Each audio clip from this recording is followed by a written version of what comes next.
अगर यार न्यूटन पे वो सेब नहीं गिरता, न्यूटन पे वो सेब नहीं गिरता तो शायद आज आपका फिजिक्स का ये चैप्टर ही नहीं होता। चलो वही कहानी असल साइंस के साथ शुरू करते हैं। तो hi everyone, this is your Krishna भैया एंड इन दिस वीडियो हम पढ़ने वाले हैं क्लास 9th का चैप्टर गुरुत्वाकर्षण मतलब ग्रेविटेशन द गन शॉट। आज की इस वीडियो में हम कंप्लीट ग्रेविटेशन चैप्टर जो है उसका गन शॉट करने वाले हैं, एक एक टॉपिक अच्छे से मजेदार से मैं आपको हलवे की तरह खिलाने आया हूं। कंप्लीट वीडियो को एंड तक देखना। और हाँ, मैं गारंटी के साथ कहता हूं आपका जो भी एग्जाम होता है आपके स्कूल में, हर एग्जाम में आपका 100% नंबर आएगा इसी वीडियो से। सिर्फ वीडियो को मिस मत करना, एक एक नंबर आप इस वीडियो से लेकर जाएंगे और 100% मार्क्स गेन करेंगे। बढ़ते हैं वीडियो में आगे और मजेदार तरीके से पढ़ते हैं, ठीक है। तो सबसे पहले यहाँ पे हम समझते हैं यूनिवर्सल लॉ ऑफ ग्रेविटेशन। इसका मतलब क्या है? देखिए, अभी ब्रह्मांड में या पृथ्वी पर जितनी भी वस्तुएं हैं वे एक दूसरे को अट्रैक्ट करती हैं, अपनी ओर खींचती हैं, लेकिन मुझे लगता है नहीं मुझे खींच रही है ना, ऐसा फील ही नहीं होता। वे एक दूसरे क्या करती हैं? अट्रैक्ट करती हैं, अपनी ओर खींचती रहती हैं। तो उसका नियम कैसे आया? इसके पहले न्यूटन जो थे, न्यूटन ने, मैंने पढ़ा था ना न्यूटन के बारे में, तो न्यूटन ने सोचा कि कुछ ना कुछ तो है ये चीज़। जब न्यूटन के ऊपर सेब गिरा था, एप्पल गिरा था, तो यार सोचा था उन्होंने कि यार एप्पल गिरा तो क्यों गिरा, कैसे गिरा, यहाँ पे क्या हो रहा है। तो यहाँ पे समझ में आता है कि ब्रह्मांड में जितनी भी चीज़ें हैं, हर चीज़ एक दूसरे को अपनी ओर आकर्षित करती हैं, खींचती हैं, आकर्षित करती हैं, ठीक है। तो सबसे पहले देखिए क्या लिखा है कि ब्रह्मांड में हर वस्तु दूसरी वस्तु को एक बल के साथ आकर्षित करती है, मतलब अट्रैक्ट करती है, जो उनके द्रव्यमानों के गुणनफल के समानुपाती और उनके बीच की दूरी के, यहाँ पे उनके बीच की दूरी के, ये दूरी को हटा देंगे, ठीक है, उनके बीच के दूरी की, इसके को भी हटा देते हैं, दूरी की वर्ग के व्युत्क्रमानुपाती होता है, मतलब दूरी की वर्ग के व्युत्क्रमानुपाती होता है। यह बल दोनों वस्तुओं के केंद्रों को मिलाने वाली रेखा के अनुदिश कार्य करता है। इस पॉइंट को ध्यान रखना, यह बल दोनों वस्तु के केंद्रों को, मतलब सेंटर को मिलाने, उसके बीच सेंटर के बीच जो रेखा होगी उसी को मिलाने के अनुदिश कार्य करता है। यही है गुरुत्वाकर्षण का सार्वभौमिक नियम। मतलब कि ब्रह्मांड में जो भी वस्तु हैं, हर वस्तु एक दूसरे को अपनी ओर आकर्षित करती है, और जो आकर्षित कर रही है उस वस्तु का कुछ ना कुछ भार हो, कुछ ना कुछ द्रव्यमान होगा ना, उसके गुणनफल के समानुपाती, और उनके बीच की कुछ ना कुछ तो डिस्टेंस भी होगी, दूरी भी होगी, उसके वर्ग के व्युत्क्रमानुपाती होता है। और यह जो बल लगता है, बल दोनों वस्तु के केंद्र को मिलाने वाली रेखा के अनुदिश कार्य करता है। क्लियर हुआ? इसको अभी हम समझते हैं। यहाँ पे देखिए, सबसे पहले मान लिया हमारे पास एक वस्तु है जिसका द्रव्यमान m1 है, दूसरी वस्तु B है जिसका द्रव्यमान m2 है। A जो है F इधर की ओर बल लगा के खींचता है, जो वस्तु B है F बल लगा के इधर अपनी ओर खींचता है, एक दूसरे को अपनी ओर आकर्षित करते हैं। उनके बीच की दूरी मैंने r मान लिया है, ठीक। तो अभी मैंने बताया कि जो बल होगा उनके द्रव्यमान क्या है, m1 इंटू m2 गुणनफल है ना के समानुपाती। पहला पॉइंट, समीकरण 1। मतलब कि पहले यही बताया कि जो बल लगेगा वह उन दोनों वस्तुओं के द्रव्यमानों के गुणनफल के समानुपाती।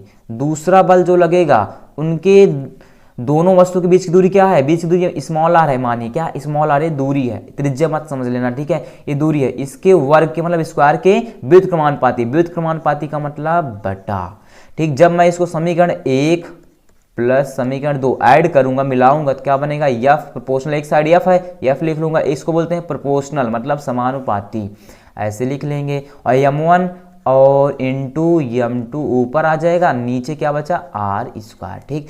अब ये जब प्रोपोर्शनल हटता है तो एक कांस्टेंट आता है कैपिटल G, क्या आता है, कैपिटल G कांस्टेंट, जिसको बोलते हैं गुरुत्वाकर्षण स्थिरांक, m1 m2 बटे r²। यही आपका सूत्र सिद्ध होकर आता जाता है। मतलब जब प्रोपोर्शनल हटेगा तो बराबर लगाऊंगा, बराबर का चिन्ह, और एक जो कैपिटल G है गुरुत्वाकर्षण स्थिरांक है, ठीक। तो यहाँ पे मैंने क्या बताया, m1 जो है A का द्रव्यमान है, ये जो वस्तु A है, और m2 जो है B का द्रव्यमान है, जो यहाँ पे वस्तु B है। अगला जो स्मॉल r, इसके बीच दोनों वस्तुओं के बीच की दूरी, पहली वस्तु A थी, दूसरी वस्तु A, इसके बीच की दूरी है, और F दोनों बलों के बीच की बल है, जो F लग रहा है बीच का क्या है, बल है, और G क्या है, गुरुत्वाकर्षण यहाँ पे स्थिरांक। तो इसका सूत्र सिद्ध होकर आ जाता है बराबर G m1 m2 बटे का r², ठीक है। एक इसमें रहेगा न्यूटन में, क्योंकि बल का मात्रा किस में होता है, न्यूटन में। क्लियर हुआ इतना? तो यही होता है गुरुत्वाकर्षण का सार्वभौमिक नियम, आपको इसको सिद्ध करके दिखाना होता है कहाँ से आता है। ठीक है, आगे बढ़ें। अब देखिए, अब अभी मैंने लिखा जो जी का मात्रक लिखो, पहला क्वेश्चन यहाँ पे पूछा है जी का मात्रक। देखो अभी मैंने सूत्र क्या पढ़ा था, यह बराबर पढ़ा, अभी मेरे पास आया g(m1 m2 बटे r स्क्वायर) आया ना। तो जी का मात्रक निकालना है, तो देखिए तो ये r नीचे इधर गुणा कराऊंगा तो f r स्क्वायर, और यहाँ पे बराबर ये जी का मान, जी को एक साइड रख लूंगा, ए m1 m2 गुणे में है, ऊपर है तो कहाँ जाएगा, नीचे आ जाएगा m1 m2। तो यहाँ से g बराबर क्या निकल गया, f into r square into m1 into m2। तो ये बल है, बल का मात्रक न्यूटन, ये दूरी r है, दूरी का मात्रक क्या होता है मीटर, स्क्वायर लगा तो मीटर स्क्वायर, बटे m1 का द्रव्यमान क्या होता है किलोग्राम ना, एक फिर अगला भी किलोग्राम, तो बन जाएगा न्यूटन मीटर स्क्वायर प्रति किलोग्राम की पावर 1 किलोग्राम में जुड़ जाएगा, क्या हो जाएगा किलोग्राम स्क्वायर। तो इसको ऐसा भी लिखा जा सकता है न्यूटन मीटर स्क्वायर प्रति किलोग्राम स्क्वायर, या इसको ऐसा भी लिखा जा सकता है newton metre square into kilogram की पावर -2। ऐसा भी, क्योंकि पावर प्लस में ऊपर जाएगी तो माइनस में हो जाएगी। तो यहाँ से इसका ये मात्रक निकल के आता है, कैपिटल जी का मात्रक है कितना हुआ, न्यूटन मीटर स्क्वायर प्रति किलोग्राम स्क्वायर, प्रति kilogram square, newton metre square प्रति किलोग्राम स्क्वायर। क्लियर हुआ?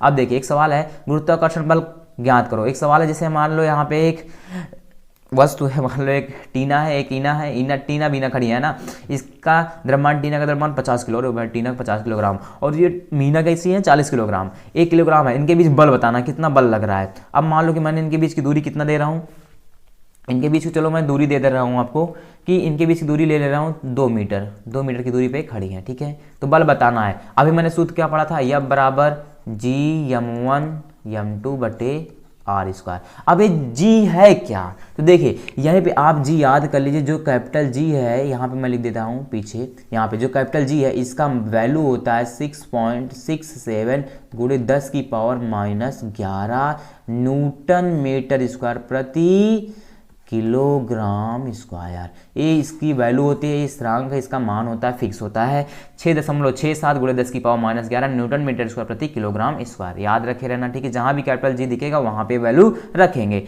6.67 गुणे 10 की पावर -11 न्यूटन मीटर स्क्वायर प्रति किलोग्राम स्क्वायर, ये मात्रक है। ठीक है, तो यहाँ पे हम जी का भी मान क्या पढ़ा था, वैल्यू 6.67 गुणे 10 की पावर -11, इसको याद रखे रहना। बल ज्ञात करना तो F बराबर रखेंगे जी के स्थान पे कितना 6.67 गुणे 10 की पावर -11 गुणे m1 पहला है, ये पहला m1 द्रव्यमान, ये दूसरा m2 द्रव्यमान, कितना है 50 गुणे 40 बटे r स्क्वायर, r के स्थान पे है 2 का स्क्वायर कर दूंगा कितना मिल जाएगा मुझे, 4 मिल जाएगा कि नहीं, मिल जाएगा ना 4।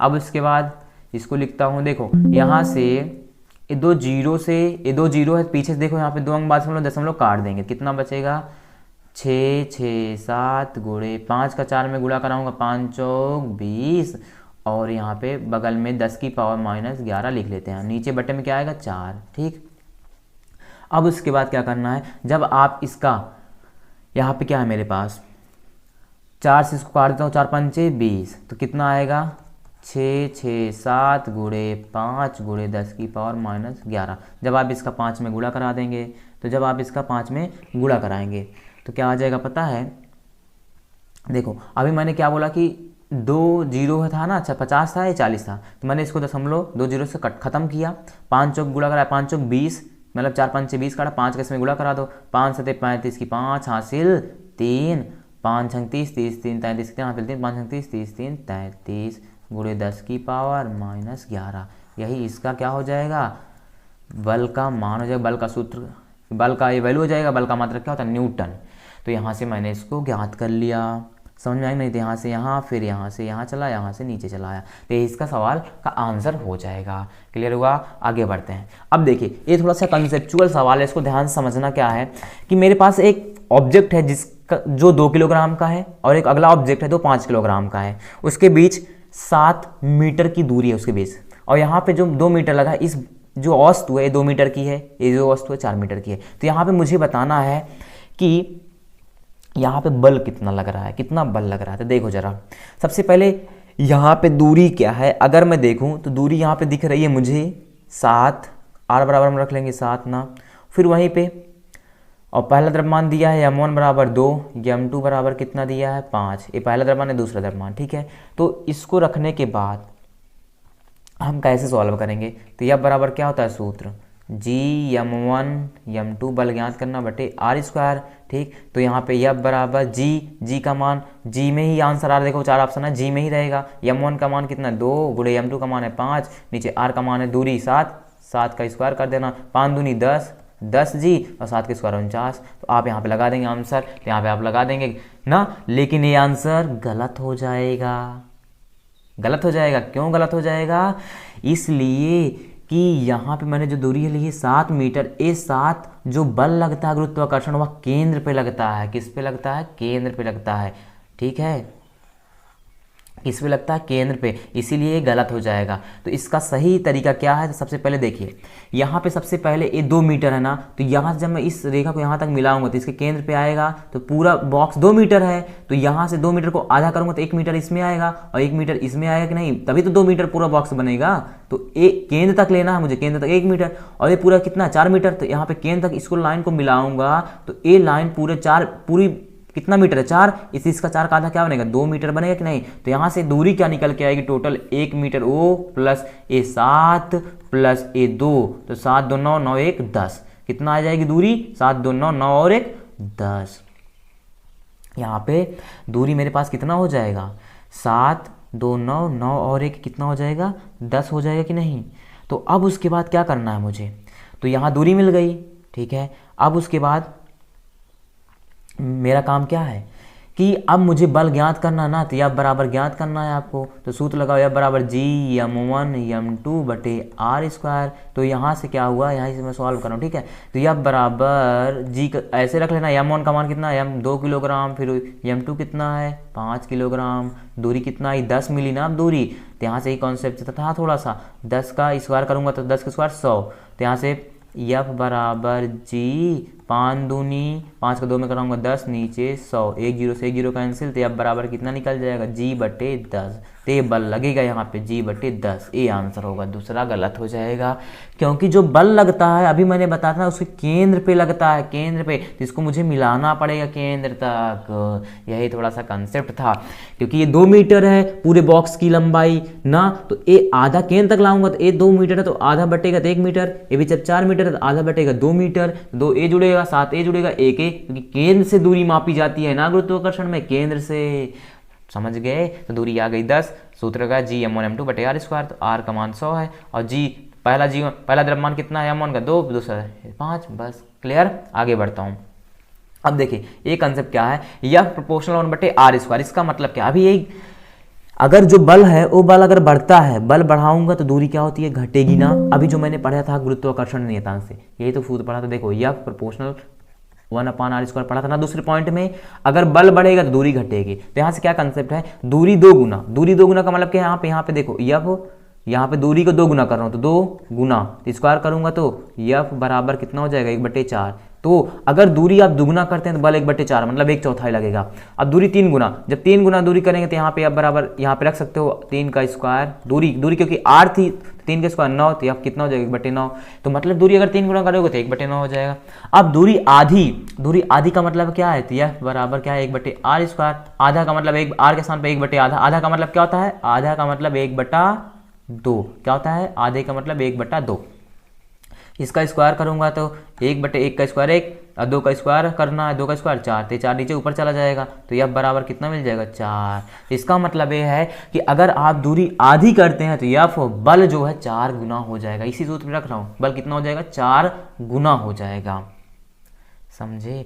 अगर मान लो दूरी 1/3 करता हूँ, 1/3 का मतलब 1 अपान 1/1 मतलब 1/3 का स्क्वायर, तो 3 का स्क्वायर 9 ऊपर चला जाएगा, तो 1/1 का स्क्वायर 1 लिखूंगा, 3 का स्क्वायर 9, ये 9 ऊपर चला जाएगा, तो बराबर बल कितना लगेगा 9, तो मतलब F कितना हो जाएगा 9 गुना, बल 9 गुना हो जाएगा।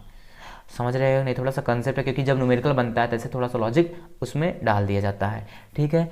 तो इसी कंसेप्ट से आता है, क्लियर हुआ। आगे बढ़ते हैं। अब देखिए अगला क्या है पॉइंट, गुरुत्वाकर्षण के सार्वभौमिक नियम का महत्व। जो गुरुत्वाकर्षण नियम है ना उसका थोड़ा सा महत्व क्या है, उसकी इंपॉर्टेंस क्या है यार हमारे लाइफ में।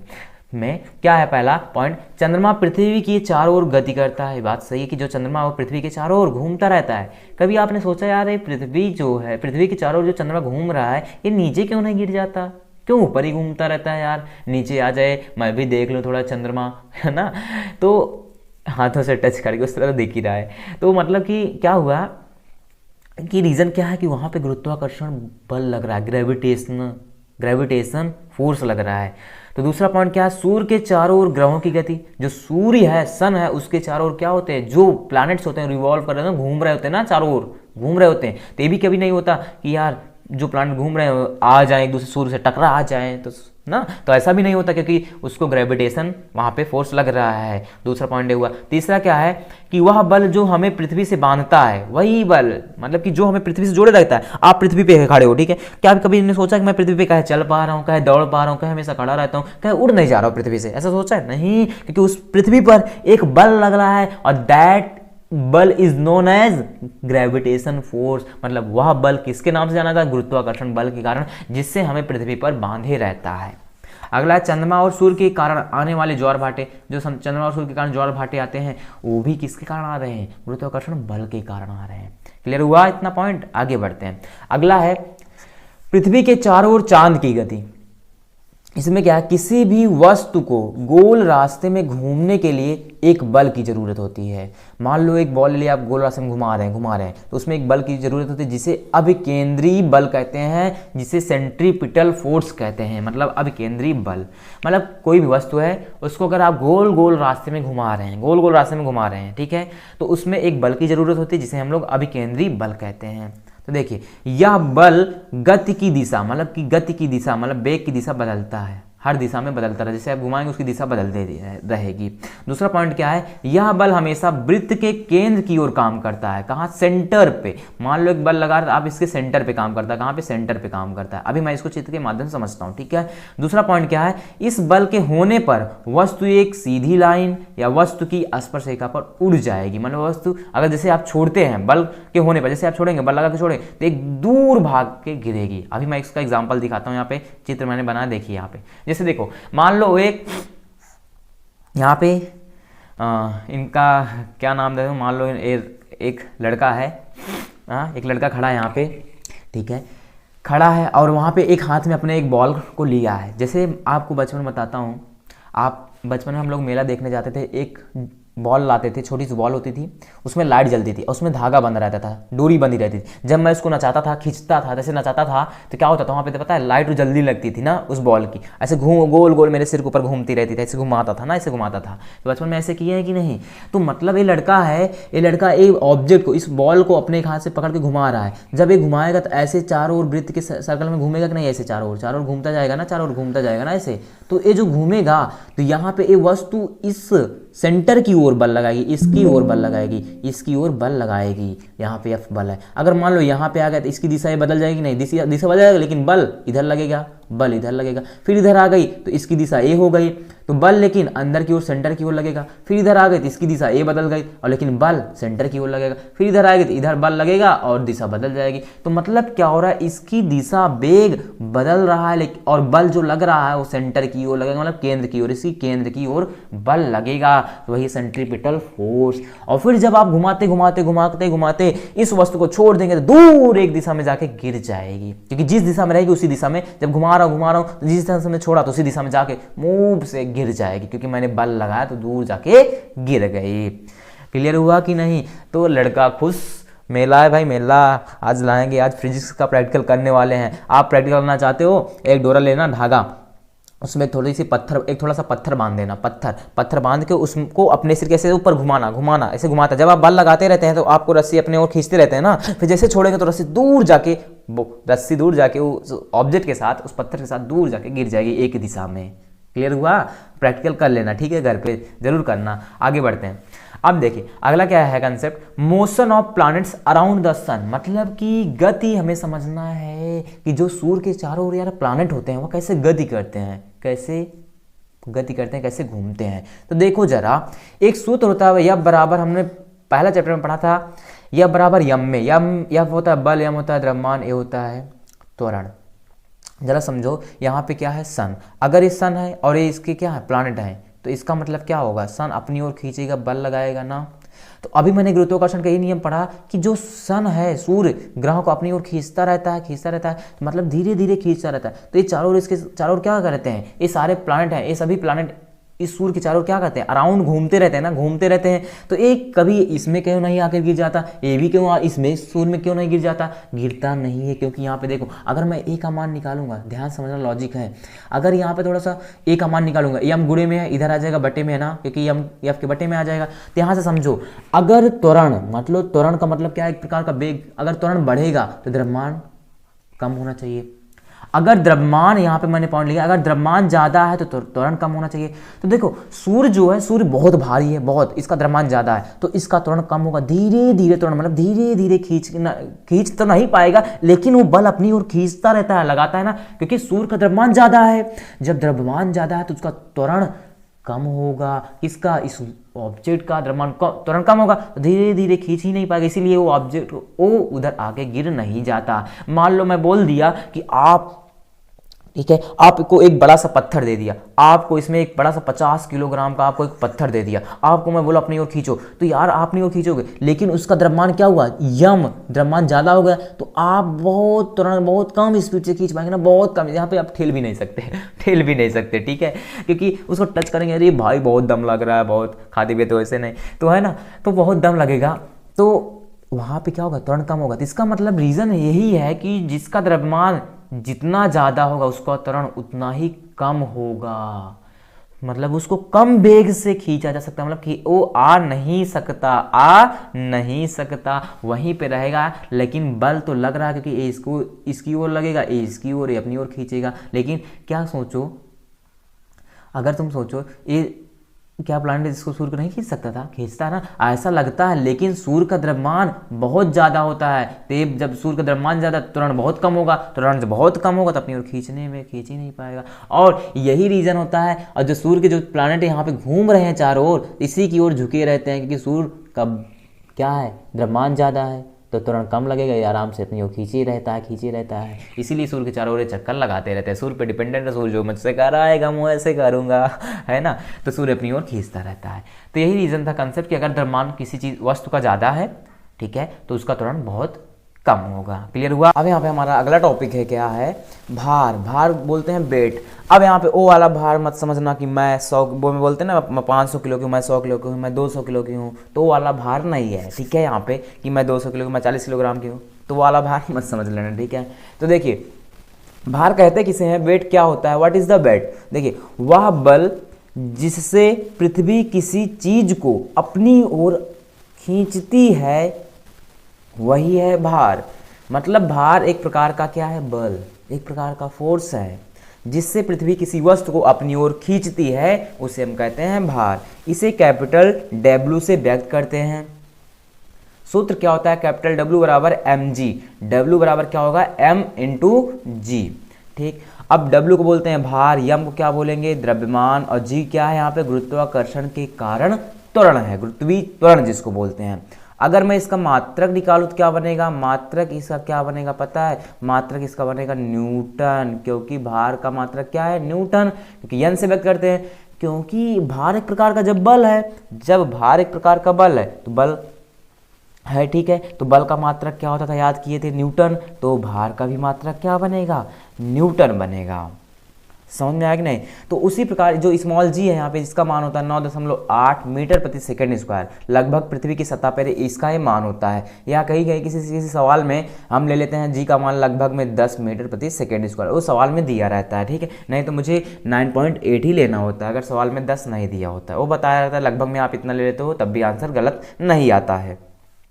तो सिंपल सा है कि भार एक प्रकार का बल है, वो वाला भार नहीं कि मैं 40 किलोग्राम हूँ, मेरा भार 40 किलो। अभी मैं तुमको बोलूँ कि तुम बोल दो कि मेरा भार 40 किलोग्राम है, मेरा भार 500 किलोग्राम का, मेरा भार 100 किलोग्राम का है, तो भार आप बोल रहे हैं, तो वहाँ पे आप गलत हैं, क्योंकि आप भार नहीं, आपका द्रव्यमान है, आपका मास है, ठीक है, तो आपका द्रव्यमान होगा ना कि भार होगा, ठीक। तो ऐसा मत बोलना, ठीक है, फिजिक्स की कहती है।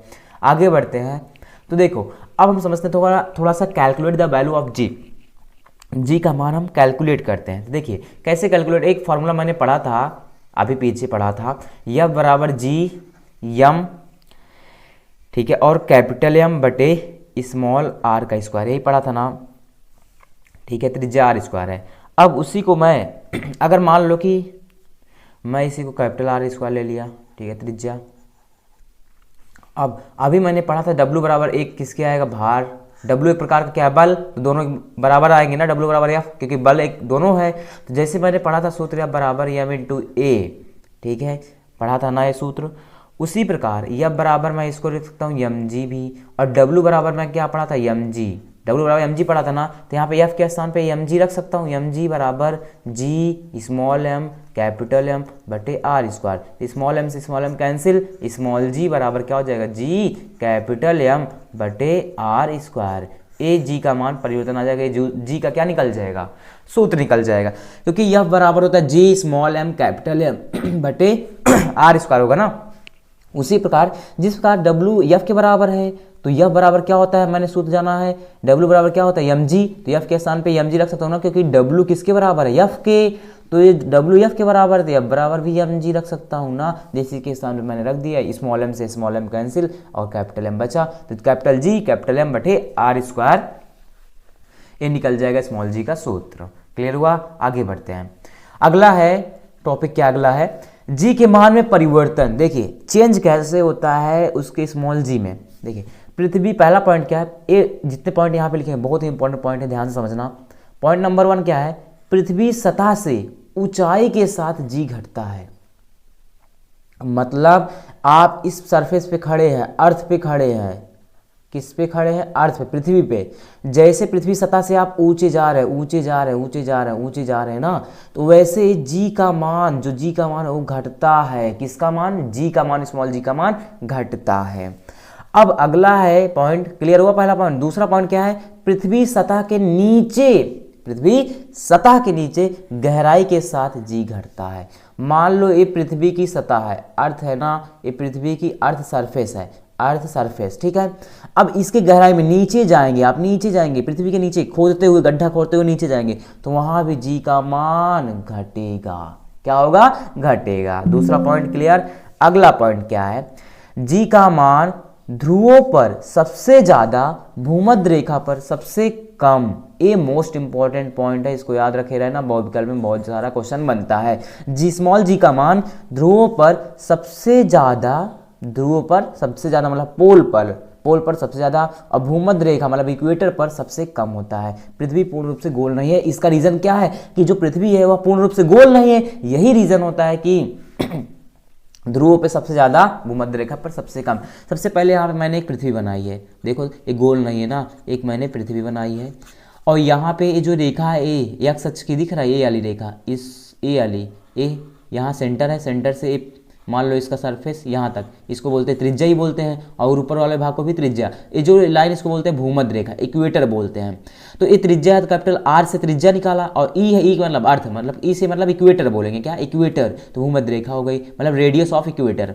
अगला है आर, ए है, ए भी त्रिज्या बनेगी ना, क्योंकि सेंटर से यहाँ तक की सरफेस की त्रिज्या बनेगी, और ये इसको ऊपर जाऊंगा, इसको बोलते हैं ध्रुव मतलब पोल। तो यहाँ पे जरा देखो त्रिज्या सबसे बड़ी किसकी है, भूमध्य रेखा की त्रिज्या बड़ी है ना, क्योंकि पृथ्वी क्या गोल नहीं है, तो इसकी त्रिज्या बड़ी है, और ध्रुव पे इसकी त्रिज्या कम है। तो इसका मतलब क्या हुआ कि पहला पॉइंट यहाँ पे है कि जो त्रिज्या है इक्वेटर की वह बड़ी होगी, किसके, त्रिज्या किसके, पोल के, मतलब ध्रुव की रेडियस कम होगी और भूमध्य रेखा की रेडियस ज्यादा होगी। अब जस्ट इसका उल्टा, अगर यहाँ पे बताओ, अभी मैंने पढ़ा सूत्र, क्या पढ़ा था, जी बराबर कैपिटल जी स्मॉल एम बटे आर स्क्वायर। अगर यहाँ पे देखो त्रिज्या ज़्यादा होगी, त्रिज्या ज़्यादा होगी, मान लो कि मैं रेडियस रख लिया इक्वेटर का, ठीक है, त्रिज्या इक्वेटर का ज़्यादा है, तो ए जी का मान इक्वेटर पर क्या होगा, जी का मान यहाँ पे मैंने जो लिखा है, एक यहाँ पे जो जी ई लिखा है और एक यहाँ पे जी पी लिख दिया है, यहाँ पे थोड़ा सा ये जो जी ई है इसको जी पी बना लेना, ठीक है, जी पी, ठीक। तो यहाँ से देखो, अगर त्रिज्या इक्वेटर पर ज़्यादा है तो त्रिज्या वो जो जी होगा इक्वेटर पर वह कम होगा, ये दूसरा पॉइंट बताता है। जी इक्वेटर पर मतलब भूमध्य रेखा पर इक्वेटर पर कम होगा, क्या, कम। अगर वहीं पे त्रिज्या कम कर दी जाए, ध्रुव पे त्रिज्या कम होती है, तो जी का मान ध्रुव पे ज्यादा हो जाएगा, क्योंकि एक दूसरे के इन्वर्सली प्रोपोर्शनल में ना, बटे में है ना, ते 2 पॉइंट बढ़ता है। अगर यहाँ पे पूछा जाता है कि बताओ कि ध्रुव पर अगर रेडियस ज्यादा है, ध्रुव पे रेडियस कम है तो उस पे इक्वेटर पे भूमध्य रेखा पे ज़्यादा होगी, और ध्रुव पे रेडियस ज़्यादा है तो इक्वेटर पे कम होगी। सिंपल से दोनों पॉइंट याद रखे रहना। ई से है इक्वेटर, पी से है पोल मतलब ध्रुव, ई से इक्वेटर, पी से मतलब पोल, ध्रुव बोलते हैं। क्लियर हुआ? आगे बढ़ते हैं।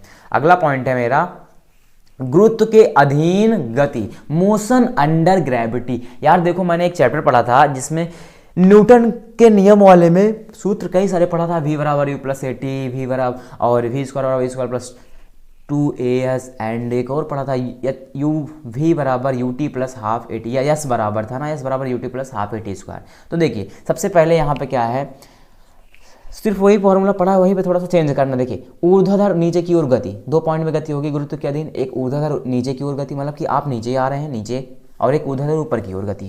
तो देखिए यहाँ पे मैं यस को क्या बदलूंगा, जो यस उसमें पढ़ा था यच में, और जो ए पढ़ा था वहाँ पे तुरंत ए, वहाँ पे उसके सामने मैं जी लूंगा। बस ये थोड़ा सा चेंज करना है। देखिए पहला फार्मूला पढ़ा था, याद करो तुम, पहला फार्मूला पढ़ा था v बराबर u प्लस का ए टी, न्यूटन वाले में नियम में ना, यही पढ़ा था ना। अब v बराबर ऐसे रखा, u को u ही रखना है, और प्लस a के स्थान पे क्या रखना हो, g, और t तो अपने आप में है, v बराबर u प्लस जी टी। मतलब जब ऊर्ध्वाधर नीचे की ओर, कोई ऊपर से कोई वस्तु नीचे आ रही है तो g का मान प्लस में लेना है। यहाँ पे g का मान क्या रहेगा, प्लस में, क्योंकि ऊपर से कोई वस्तु अगर नीचे आ रही है तो g का मान प्लस में लेना है। ध्यान रखना, प्लस में। g का मान क्या होता है 9.8, ऊपर से नीचे आ रही तो प्लस में लूंगा। दूसरा पॉइंट मैंने पढ़ा था, याद करो, यस बराबर फॉर्मूला पढ़ा था, यस बराबर पढ़ा था you t plus half a t square. तो अब यस के स्थान पे एच रखना, तो एच बराबर बनेगा यू टी प्लस हाफ 1/2 जी, और ए के स्थान पे क्या रखा हूँ, जी, तो जी टी स्क्वायर। अगला तीसरा पढ़ा था ये वी स्क्वायर बराबर यू स्क्वायर प्लस 2g, याद है ना आपको फॉर्मूला? हाँ याद होगा, याद कर रहना, ठीक है। वी स्क्वायर बराबर यू स्क्वायर रखा प्लस 2, अब देखिए 2as होता था फॉर्मूला में, 2as, तो a के स्थान पे क्या रख दिया, g, और h के स्थान पे माना हो यस, तो s बराबर h माना था, तो s के स्थान पे मैंने रख दिया EH। तो तीनों फॉर्मूले बन जाते हैं, और यहाँ पे प्लस में है क्योंकि ऊर्ध्वाधर नीचे की ओर गति कर रहा है तो प्लस में। अगला दूसरा पॉइंट क्या है, ऊर्ध्वाधर ऊपर की ओर गति। मान लो ऊर्ध्वाधर ऊपर की ओर गति कर रहा है, कोई ऑब्जेक्ट है ऊर्ध्वाधर ऊपर की ओर गति कर रहा है पृथ्वी से, तो यहाँ पे g का मान क्या लेना पड़ेगा, माइनस में, मतलब जो g का मान 9.8 लिया था वही अब माइनस में 9.8 लेना पड़ेगा। तो वही माइनस लगा देना है बस, v बराबर u माइनस का जी टी, एच बराबर u t minus 1/2 g t square, v square बराबर u square minus 2gh, minus लगा देना है। क्लियर हुआ कि नहीं? तो ए था गुरुत्व के अधीन गति, मोशन अंडर ग्रेविटी। तो यहाँ पे सिर्फ मैंने यस बराबर एच लिया, ए बराबर जी लिया। क्लियर हुआ पॉइंट? आगे बढ़ूँ, ठीक है, आगे बढ़ता हूँ, याद कर लेना, ठीक है, इससे न्यूमेरिकल बनता है। अगला पॉइंट क्या है, अगला मेरा टॉपिक है चंद्रमा पर किसी वस्तु का भार। अब देखिए मान लो आप यहाँ पे खड़े हैं, पृथ्वी पर अभी खड़े हैं ना, तो इमेजिन करो यार कि मैं पृथ्वी पे अगर खड़ा हूँ, ठीक है, मैं पृथ्वी पे खड़ा हूँ, तो मेरा मान लो कि भार है कितना, मान लो कि मेरा भार है, कुछ बल लगा रहा हूँ ना पृथ्वी पे। अब मान लो कि मैं यार चंद्रमा पे चला जाऊँ, मैं सपना देख रहा हूँ मैं यार चंद्रमा पे चला जाऊँ, तो मेरा कितना भार होगा। तो ऐसा कभी सोचा है कि यार मैं पृथ्वी पे खड़ा हूँ तो भार मेरा कुछ लग रहा है, मेरा बल कुछ लग रहा है पृथ्वी पे, तभी मैं खड़ा हूँ, तो मैं चंद्रमा पे चला जाऊंगा तो क्या होगा मेरा भार। तो अब देखो उसका मतलब क्या है कि चंद्रमा पर जो भार होगा वह आपका किसी भी ऑब्जेक्ट का चंद्रमा पर भार होगा 1/6 इंटू मतलब गुणा पृथ्वी का भार। मतलब कि अगर आप चंद्रमा पे जा रहे हैं तो 1/6 पृथ्वी पे जो भार था आपका, जो बल लग रहा था, उसका 1/6 गुणा कर देंगे तो आपका पृथ्वी पे भार आ जाएगा, पृथ्वी पर भार आपका आ जाएगा।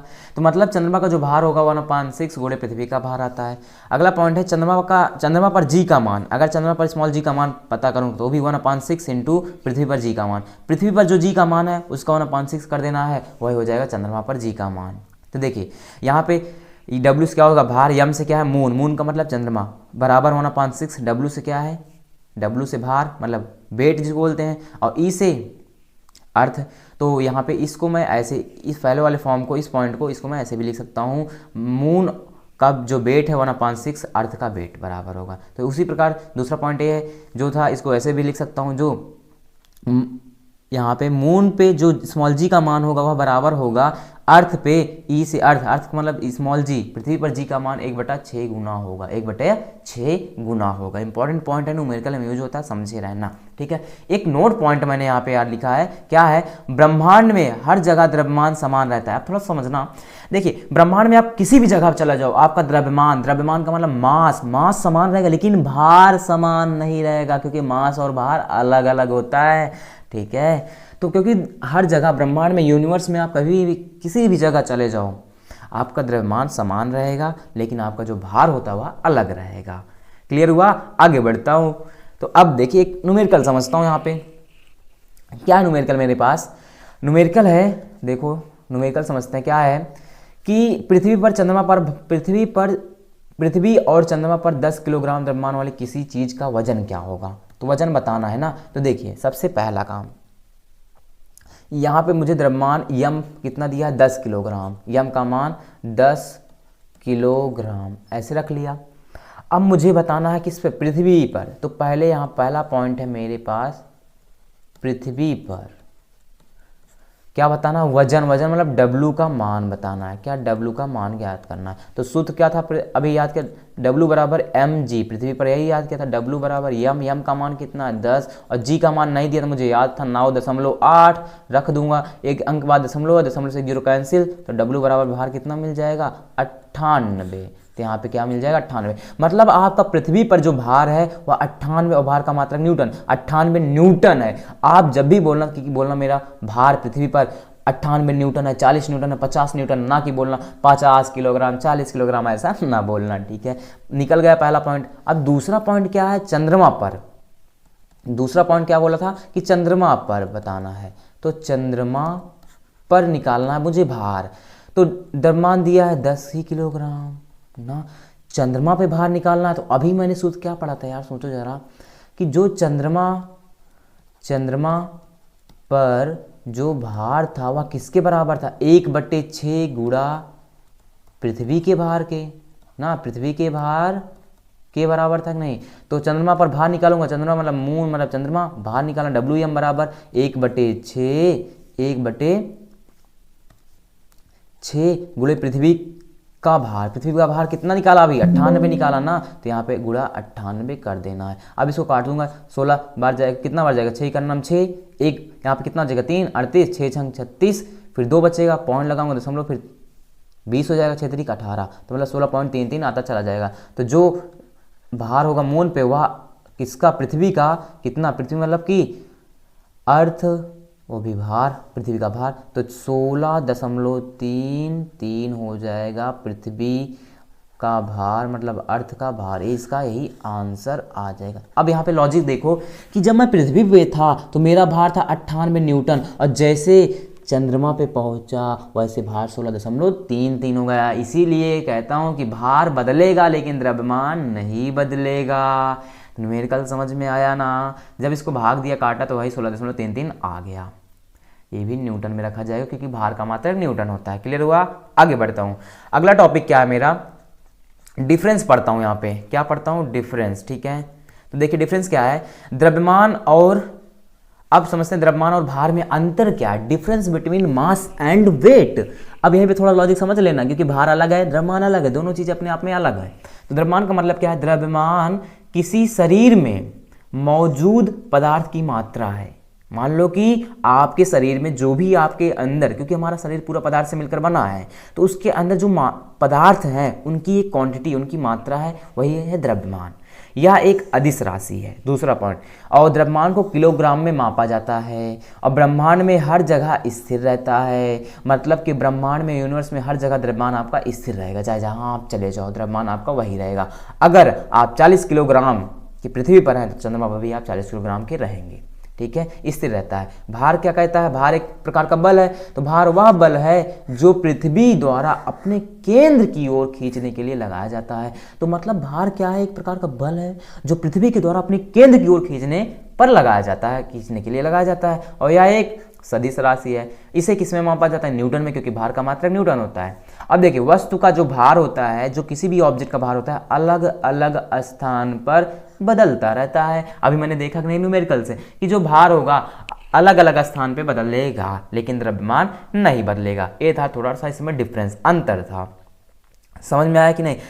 तो मतलब आप पृथ्वी पर चले जाओ, आप पृथ्वी पर चले जाओ, आपका द्रव्यमान 40 किलोग्राम, आप पृथ्वी पर हैं ना, अभी अभी तो पृथ्वी पर ही हैं। मान लो आप पृथ्वी पर 40 किलोग्राम है, आपको भेज दिए चंद्रमा पे, चंद्रमा पे चले जाओ तो आप भी वहाँ पे द्रव्यमान 40 किलोग्राम रहेगा। वहीं पे अगर मैं भार आपको बोल दिया कि आपका भार पृथ्वी पे 40 न्यूटन है, आप थोड़ा सा चंद्रमा पे चले जाओ यार, चंद्रमा पे घूमाओ तो वहाँ पे भार आपका बदल जाएगा। क्लियर हुआ? आगे बढ़ता हूँ। अब हम समझते हैं difference between capital G and small G में अंतर। किसमें समझता हूँ? Capital G and small G में अंतर। कैपिटल जी क्या था? एक गुरुत्वाकर्षण नियतांक था, और एक है एक गुरुत्वीय नियतांक जिसको बोलता हूँ। कैपिटल जी का मान क्या होता है? इसका मान 6.67 × 10⁻11 न्यूटन मीटर स्क्वायर प्रति किलोग्राम स्क्वायर होता है, और इसका मान सदैव स्थिर रहता है, इसका मान बदलता नहीं, हर जगह यही वैल्यू लेनी पड़ती है क्योंकि इसका मान न्यूटन ने दे दिया है। अगला कैपिटल जी को क्या बोलते हैं? कैपिटल जी एक सार्वभौमिक गुरुत्वाकर्षण स्थिरांक है, एक सार्वभौमिक गुरुत्वाकर्षण स्थिरांक है। और स्मॉल जी क्या है? इसका मान जो होता है 9.8 मीटर प्रति सेकेंड स्क्वायर होता है। ठीक, इसका मान भिन्न भिन्न स्थानों पर भिन्न होता है। बात सिंपल सा, सवाल के अकॉर्डिंग इसका मान बदलता है, कहीं पे 9.8, कहीं पे 10, तो वहां पे लगभग में ले लेते हैं, जिसका मतलब इसका मान बदलता है। और स्मॉल जी को गुरुत्वाकर्षण के कारण त्वरण कहते हैं। स्मॉल जी गुरुत्वाकर्षण के कारण त्वरण है, एक्सेलरेशन ड्यू टू ग्रेविटी, मतलब गुरुत्वाकर्षण के कारण ये एक त्वरण है स्मॉल जी। क्लियर हुआ इन दोनों में अंतर? आगे बढ़ते हैं। अब समझते हैं मुक्त पतन। मुक्त पतन क्या है? तो देखिए जरा, मुक्त पतन किसे कहते हैं? जिसको हम इंग्लिश में बोलते हैं फ्री फॉल। क्या? फ्री फॉल का मतलब क्या है? देखिए, जब किसी वस्तु को ऊपर की ओर फेंका जाता है, मान लो आप एक अपने हाथ में बॉल ले लिए, हाँ बॉल ले लिए, बॉल या आपके हाथ में अभी पेन होगी, आप पेन को ऊपर की थोड़ा और फेंकेंगे तो वो कभी देखा हो नीचे और क्यों गिर जाती है? कभी सोचा है आपने कि यार कोई बॉल या कोई पत्थर या कोई ऑब्जेक्ट, या आपके हाथ में पेन ही है, उसको जरा हाथ ऊपर थोड़ा फेंकना, ऐसे प्रैक्टिकल करना, थोड़ा सा अभी पढ़ रहे हैं ना, प्रैक्टिकल करना, पेन को जरा थोड़ा सा ऊपर फेंकना, फेंकेंगे ना, जब आप ऊपर फेंकेंगे तो पेन धीरे से नीचे आके गिर जाती है। क्यों गिर जाती है? तो देखिए, जब किसी वस्तु को ऊपर की ओर फेंका जाता है तब यह निश्चित ऊंचाई तक पहुंचकर, मतलब कुछ ऊंचाई तक निश्चित जाएगी, पहुंचकर नीचे की ओर गिरना आरंभ कर देती है, मतलब नीचे की ओर गिरना शुरू कर देती है। क्योंकि रीजन क्या? बिकॉज उस पर पृथ्वी का गुरुत्वाकर्षण बल आरोपित होता है। वही उस ऑब्जेक्ट पर पृथ्वी का गुरुत्वाकर्षण बल लगता है जो उस ऑब्जेक्ट को पृथ्वी की ओर खींचना शुरू कर देता है।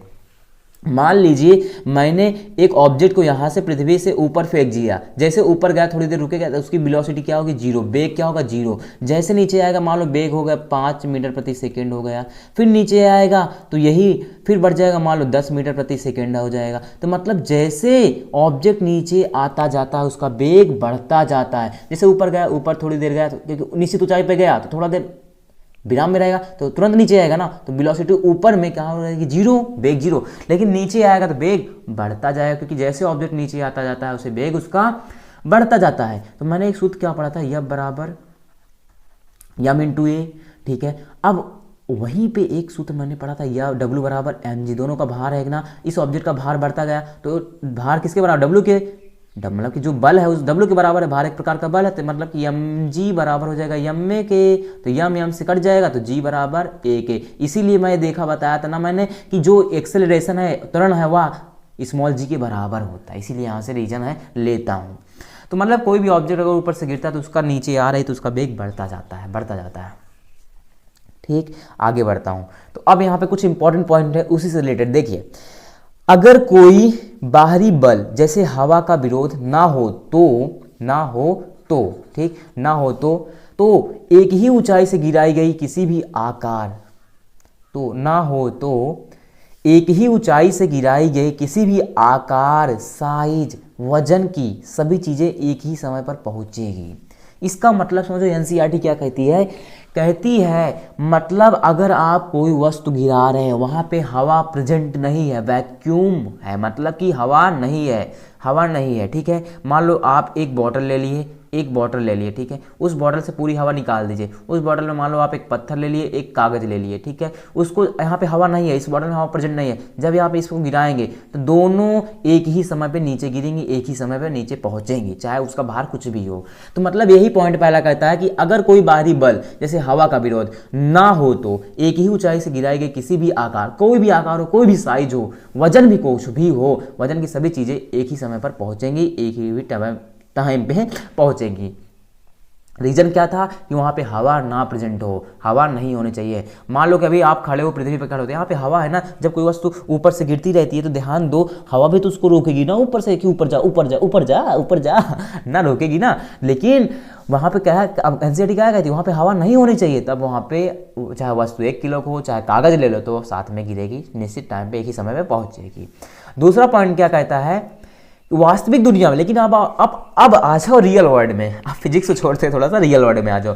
वास्तविक दुनिया में हवा का प्रतिरोध होता है या उस वस्तु पर अधिक कार्य करता है जिसका सतह क्षेत्रफल अधिक होता है।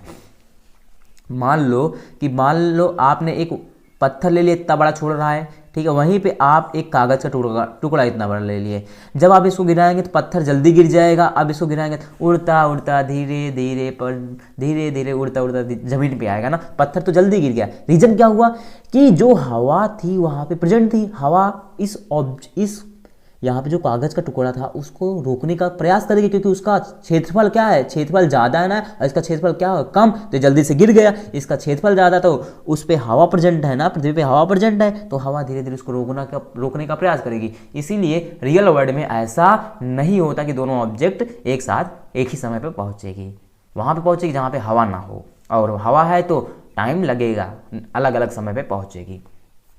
क्लियर हुआ दोनों पॉइंट? आगे बढ़ता हूँ। अगला टॉपिक मेरा क्या है, थ्रस्ट एंड प्रेशर, जिसको बोलते हैं प्रणोद और दाब। क्या है, देखिए, थ्रस्ट कहते किसे हैं, किसी वस्तु पर सतह के लंबवत लगने वाला बल थ्रस्ट कहलाता है। मान लो कि आपके पास एक इमेज है, इसमें मैंने कई सारी किताबें रख दी, ठीक है, कई सारी किताबें रख दी, तो एक किताब इस मेज के लंबवत बल लगाएगा। क्या है लंबवत? मान लो एक सरफेस है, मान लो कि यहाँ पे एक छोटा सा लड़का ऐसे खड़ा है, ठीक है, इस खड़ा है पृथ्वी पर, तो जब एक पृथ्वी खड़ा था इस सतह पर क्या नीचे की ओर बल लगाएगा, नीचे की ओर दाव लगाएगा ना, नीचे की ओर अपना भार लगाएगा ना, बल लगाएगा। इसका मतलब ये हुआ कि किसी टेबल पर जब कोई वस्तु रखी होती है, या कोई व्यक्ति या कोई पर्सन किसी जमीन पे खड़ा होता है, तो वह नीचे की ओर दाव लगाता है। या आप एक ऐसा एग्जाम्पल देख लो कि जब मान लो कि आपके पास एक खील होती है, एक खिल्ली होती है, बचपन में आप हथौड़े से लेकर उस पर पीटते हैं, हथौड़े से लेकर ठोंकते हैं ना उसको, वो जो कील होती है, वो कील नीचे जमीन में या लकड़ी में घुसती चली जाती है ना, एक मतलब कि नीचे जमीन में घुसती चली, लंबवत बल लगाते हुए वो धंसती चली जाती है। तो वही है थ्रस्ट, मतलब किसी वस्तु पर सतह के लंबवत लगने वाला बल ही क्या कहलाता है, थ्रस्ट। थ्रस्ट एक प्रकार का बल है, तो बल का मात्रक न्यूटन होगा। क्लियर हुआ? अगला है प्रेशर। अरे यार वो वाला प्रेशर मत समझ लेना कि यार मम्मी का प्रेशर है, घर वालों का प्रेशर है, पापा का प्रेशर है, या अगल बगल आस पड़ोस का प्रेशर है, दोस्तों का प्रेशर है, ऐसा प्रेशर नहीं, यहाँ पे फिजिक्स की लैंग्वेज में प्रेशर है, ठीक है। प्रेशर का मतलब दाब, ठीक। वस्तु पर प्रति इकाई क्षेत्रफल पर लगने वाला बल, प्रेशर एक प्रकार का बल ही है, तो वस्तु पर प्रति इकाई क्षेत्रफल पर लगने वाला बल ही दाब कहलाता है। दाब को P से व्यक्त करते हैं, सूत्र होता है P बराबर F अपॉन A। F क्या है, एक बल है, A क्या होता है, A को बताते हैं क्षेत्रफल, A क्या है, क्षेत्रफल है, और F क्या है, बल है। तो मतलब ऐसे बोल सकते हैं एकांक क्षेत्रफल पर लगने वाले बल को ही हम दाब कहते हैं। मात्रक क्या निकल के आएगा, न्यूटन प्रति, यहाँ पे क्षेत्रफल है, न्यूटन प्रति क्षेत्रफल का मात्रक क्या होता है, मीटर स्क्वायर ना, न्यूटन प्रति मीटर स्क्वायर, ठीक है। क्षेत्रफल का मात्रक मीटर होता है, न्यूटन प्रति मीटर स्क्वायर, ठीक है। अगला इसका एक मात्रक और होता है, इसको हम बोलते हैं पास्कल, PA से व्यक्त करते हैं पास्कल। तो देखो अगर यहाँ पे P दो चीजों पर डिपेंड करता है, P प्रोपोर्शनल F और P प्रोपोर्शनल 1/A। इसका लॉजिक समझना ध्यान से, दो बातों पर निर्भर करता है। अगर बल ज्यादा है तो प्रेशर दाब ज्यादा होगा, अगर दाब ज्यादा है तो क्षेत्रफल कम होगा, याद रखना। अगर एक दूसरे के इनवर्सली प्रोपोर्शनल है, अगर आपने दाब बढ़ाया तो क्षेत्रफल कम करना पड़ेगा, अगर क्षेत्रफल बढ़ाया तो दाब कम लगेगा। बहुत अच्छा टॉपिक है, अभी देखना इस पे लॉजिक समझते हैं। तो ये 2 पॉइंट पे डिपेंड करता है। तो वस्तु P बराबर सूत्र है F अपॉन ए, F है बल, बल का मात्रक न्यूटन, और ये क्षेत्रफल, क्षेत्रफल का मात्रक मीटर, क्योंकि क्षेत्रफल को मापते हैं बराबर होता है L गुणे B, ये लंबाई, लंबाई का मात्रक क्या होता है मीटर, चौड़ाई इसका मात्रक मीटर, एक पावर इसकी एक पावर गुणे में खाते जुड़ती है तो मीटर स्क्वायर बन जाएगा, इसलिए सूत्र निकल के आता है न्यूटन प्रति मीटर स्क्वायर। क्लियर हुआ? आगे बढ़ते हैं। अब देखिए अगला पॉइंट क्या है, दाब को प्रभावित करने वाले कारक क्या है। तो देखिए दाब को प्रभावित करने वाले कारक ये है, पहला है लगाया गया बल, दूसरा है सतह का क्षेत्रफल, ये 2 कारक निर्भर करते हैं। अब उससे एग्जाम्पल क्या बनते, देखिए क्या कभी आपने सोचा है यार कि ट्रक के टायर अधिक चौड़े होते हैं, एग्जाम्पल लिखना है, ठीक है। तो पहले दाब को प्रभावित करने वाले कारक 2 होते हैं, लगाया गया बल, दूसरा सतह का क्षेत्रफल, और उसका उदाहरण क्या है, ट्रक के टायर अधिक चौड़े होते हैं। ऐसा क्यों? क्या कभी आपने सोचा है, आपके पास एक ट्रक है, मान लो किसी के पास ट्रक आपने देखा, उसके टायर अधिक चौड़े होते हैं। तो देखिए अभी मैंने सूत्र पढ़ा P बराबर F अपॉन ए, यही पढ़ा था ना। तो देखिए ट्रक के टायर अधिक चौड़े होते हैं, चौड़े का मतलब अगर आपने उसका क्षेत्रफल बढ़ा दिया तो दाब कम लगेगा ना। तो इसका मतलब आप ट्रक देखो, ट्रक जो है ऊपर उसके ट्रक बहुत भारी होता है, बहुत लंबा होता है, लेकिन उसके टायर जो होते हैं चौड़े होते हैं, छोटे होते हैं, पूरा भार उसे टिका रहता है ना। तो ट्रक का टायर चौड़ा मतलब क्षेत्रफल ज़्यादा मतलब सतह का क्षेत्रफल जो है उसका ज़्यादा है, तो दाब कम लगेगा, इसीलिए वो ट्रक उस पर दाब कम लगा पाता है, इसलिए ट्रक जो सड़क पे चलती है सड़क टूटती नहीं, सड़क पे आसानी से दौड़ सकती है, कार भी दौड़ सकती है, सारी चीज़ें चल पाती हैं ना, कि उसका क्षेत्रफल ज़्यादा होता है। दूसरा है, आपने कभी सोचा ऊंट रेगिस्तान में आसानी से दौड़ पाते हैं? ऊंट जो होते हैं रेगिस्तान में आसानी से क्यों दौड़ पाते हैं? हम क्यों नहीं दौड़ पाते यार? हम क्यों नहीं दौड़ पाते? हम भी दौड़ने थक जाएंगे, लेकिन ऊंट दौड़ पाते हैं क्योंकि ऊंट का जो पैर होता है वो बड़ा होता है, उसका क्षेत्रफल ज़्यादा होगा, तो दाब कम लगेगा, आसानी से भागते चले जाएंगे, ओए होए भागते चले जाएंगे ना। अगला तीसरा पॉइंट क्या है, काटने के औजारों के किनारे नुकीले होते हैं। देखा है कभी आपने चाकू देखा है, कई सारे जो काटने के औजार आते हैं उसके जो किनारा होता है, उसका किनारा एकदम बहुत नुकीला होता है। आपने अभी घर में पढ़ रहे हैं ना, चाकू को देखो, चाकू को लाकर देखो, उसके तो चाकू आपके कोई आप खाना वाना बनाते होंगे या है ना, तो उसमें क्या होता है, जब चाकू से हम कुछ आलू काटते हैं, किसी चीज़ को काटते हैं तो आसानी से कट जाता है, तो उसका जो साइड का एरिया होता है वो बहुत नुकीला होता है। क्यों? उसका क्षेत्रफल बहुत कम होता है चाकू का। जब क्षेत्रफल कम है तो दाब ज़्यादा लगेगा, तो क्षेत्रफल कम किया, नुकीला है तो क्षेत्रफल कम, पीठ के धारदार बनाए, क्षेत्रफल कम तो दाब ज़्यादा लगा, दाब लगने के कारण बल ज़्यादा लगा, आसानी से वस्तु कट जाती है। तो यही रीज़न होता है कि उसके नुकीले बनाए जाते हैं। अगला, बैग के पट्टे चौड़े बनाए जाते हैं। ऐसा क्यों? कभी सोचा है आपने अभी बैग खरीदा है, मान लो कि आप स्कूल आते हैं, डेली बैग लेकर आते हैं, बैग आपने कभी यार क्या फिजिक्स से कभी सोचा था कि यार ये जो बैग का पट्टा है ये चौड़ा का है, क्या पतली डोरी की जैसा क्यों नहीं है? क्या कभी आपने सोचा था? तो देखो जो पट्टा है उसको चौड़ा इसलिए बनाया जाता है कि अगर उस पट्टे की चौड़ाई ज़्यादा कर दी जाए, क्षेत्रफल बढ़ा दिया जाएगा तो दाब कम लगेगा। इसीलिए मैं बैग को आसानी से पीठ पे टांगता हूँ, पीछे बैक साइड, अरे टांगता झूमता हूँ, ओ भाई चल स्कूल चलते हैं ना, तो आसानी से चलाता है, भागता। अगर वही पट्टा एक डोरी के जैसे बना दूँ तो भाई घर से निकलते ही पता नहीं स्कूल पहुंचो या ना पहुंचो, आई डोंट नो, ठीक है। तो भाई डोरी क्योंकि जब मेरे बैक साइड पे आएगी ना वो दाब ज़्यादा लगाएगी, कि क्षेत्रफल कम हो जाएगा, फिर दाब ज़्यादा लगाएगी तो मुझे मेरा जो बैक साइड है बहुत दुखने लगेगा, दर्द करने लगेगा।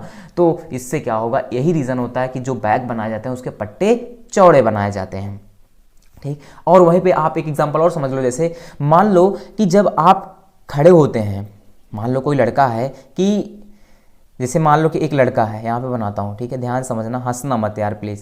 देखो जैसे एक लड़का है, इसके 2 पैर हैं, है ना, ये 2 पैर इस पे खड़ा हुआ, ठीक है, इस पे 2 खड़ा हुआ, आराम से खड़ा होगा, अरे हाय खड़ा हुआ। अब यहाँ पे इसका प्रेशर बताओ कि लगेगा कम, और यहाँ पे मैंने एक लड़का और यहाँ पे ले लिया, ठीक है, इसको खड़ा कर दे, और इसके बेचारे के यार रोना मत यार, एक पैर है, इस बेचारे के एक पैर है, हाथ तो दोनों है लेकिन इस बेचारे के एक पैर है। अब यहाँ पे ज़मीन पे खड़ा है, तो देखो जरा, अगर एक यहाँ पे 2 पैर से खड़ा है तो इसका मतलब है क्षेत्रफल ज़्यादा लेगा, तो क्षेत्रफल जैसे ज़्यादा लेगा तो दाब उससे कम हो जाएगा, तो इसका दाब कम होगा। वहीं पे अगर एक पैर पे खड़ा हुआ व्यक्ति एक पैर पे खड़ा है तो क्षेत्रफल कम हो जाएगा, जैसे क्षेत्रफल कम हुआ दाब ज़्यादा लगेगा। इसीलिए कहते हैं कि अगर मान लो आप 2 पैर पे खड़े हो तो दाब आपका क्या होगा, कम होगा, अगर एक पैर पे खड़े हो दाब ज़्यादा होगा। समझ में आया लॉजिक? आगे बढ़ते हैं।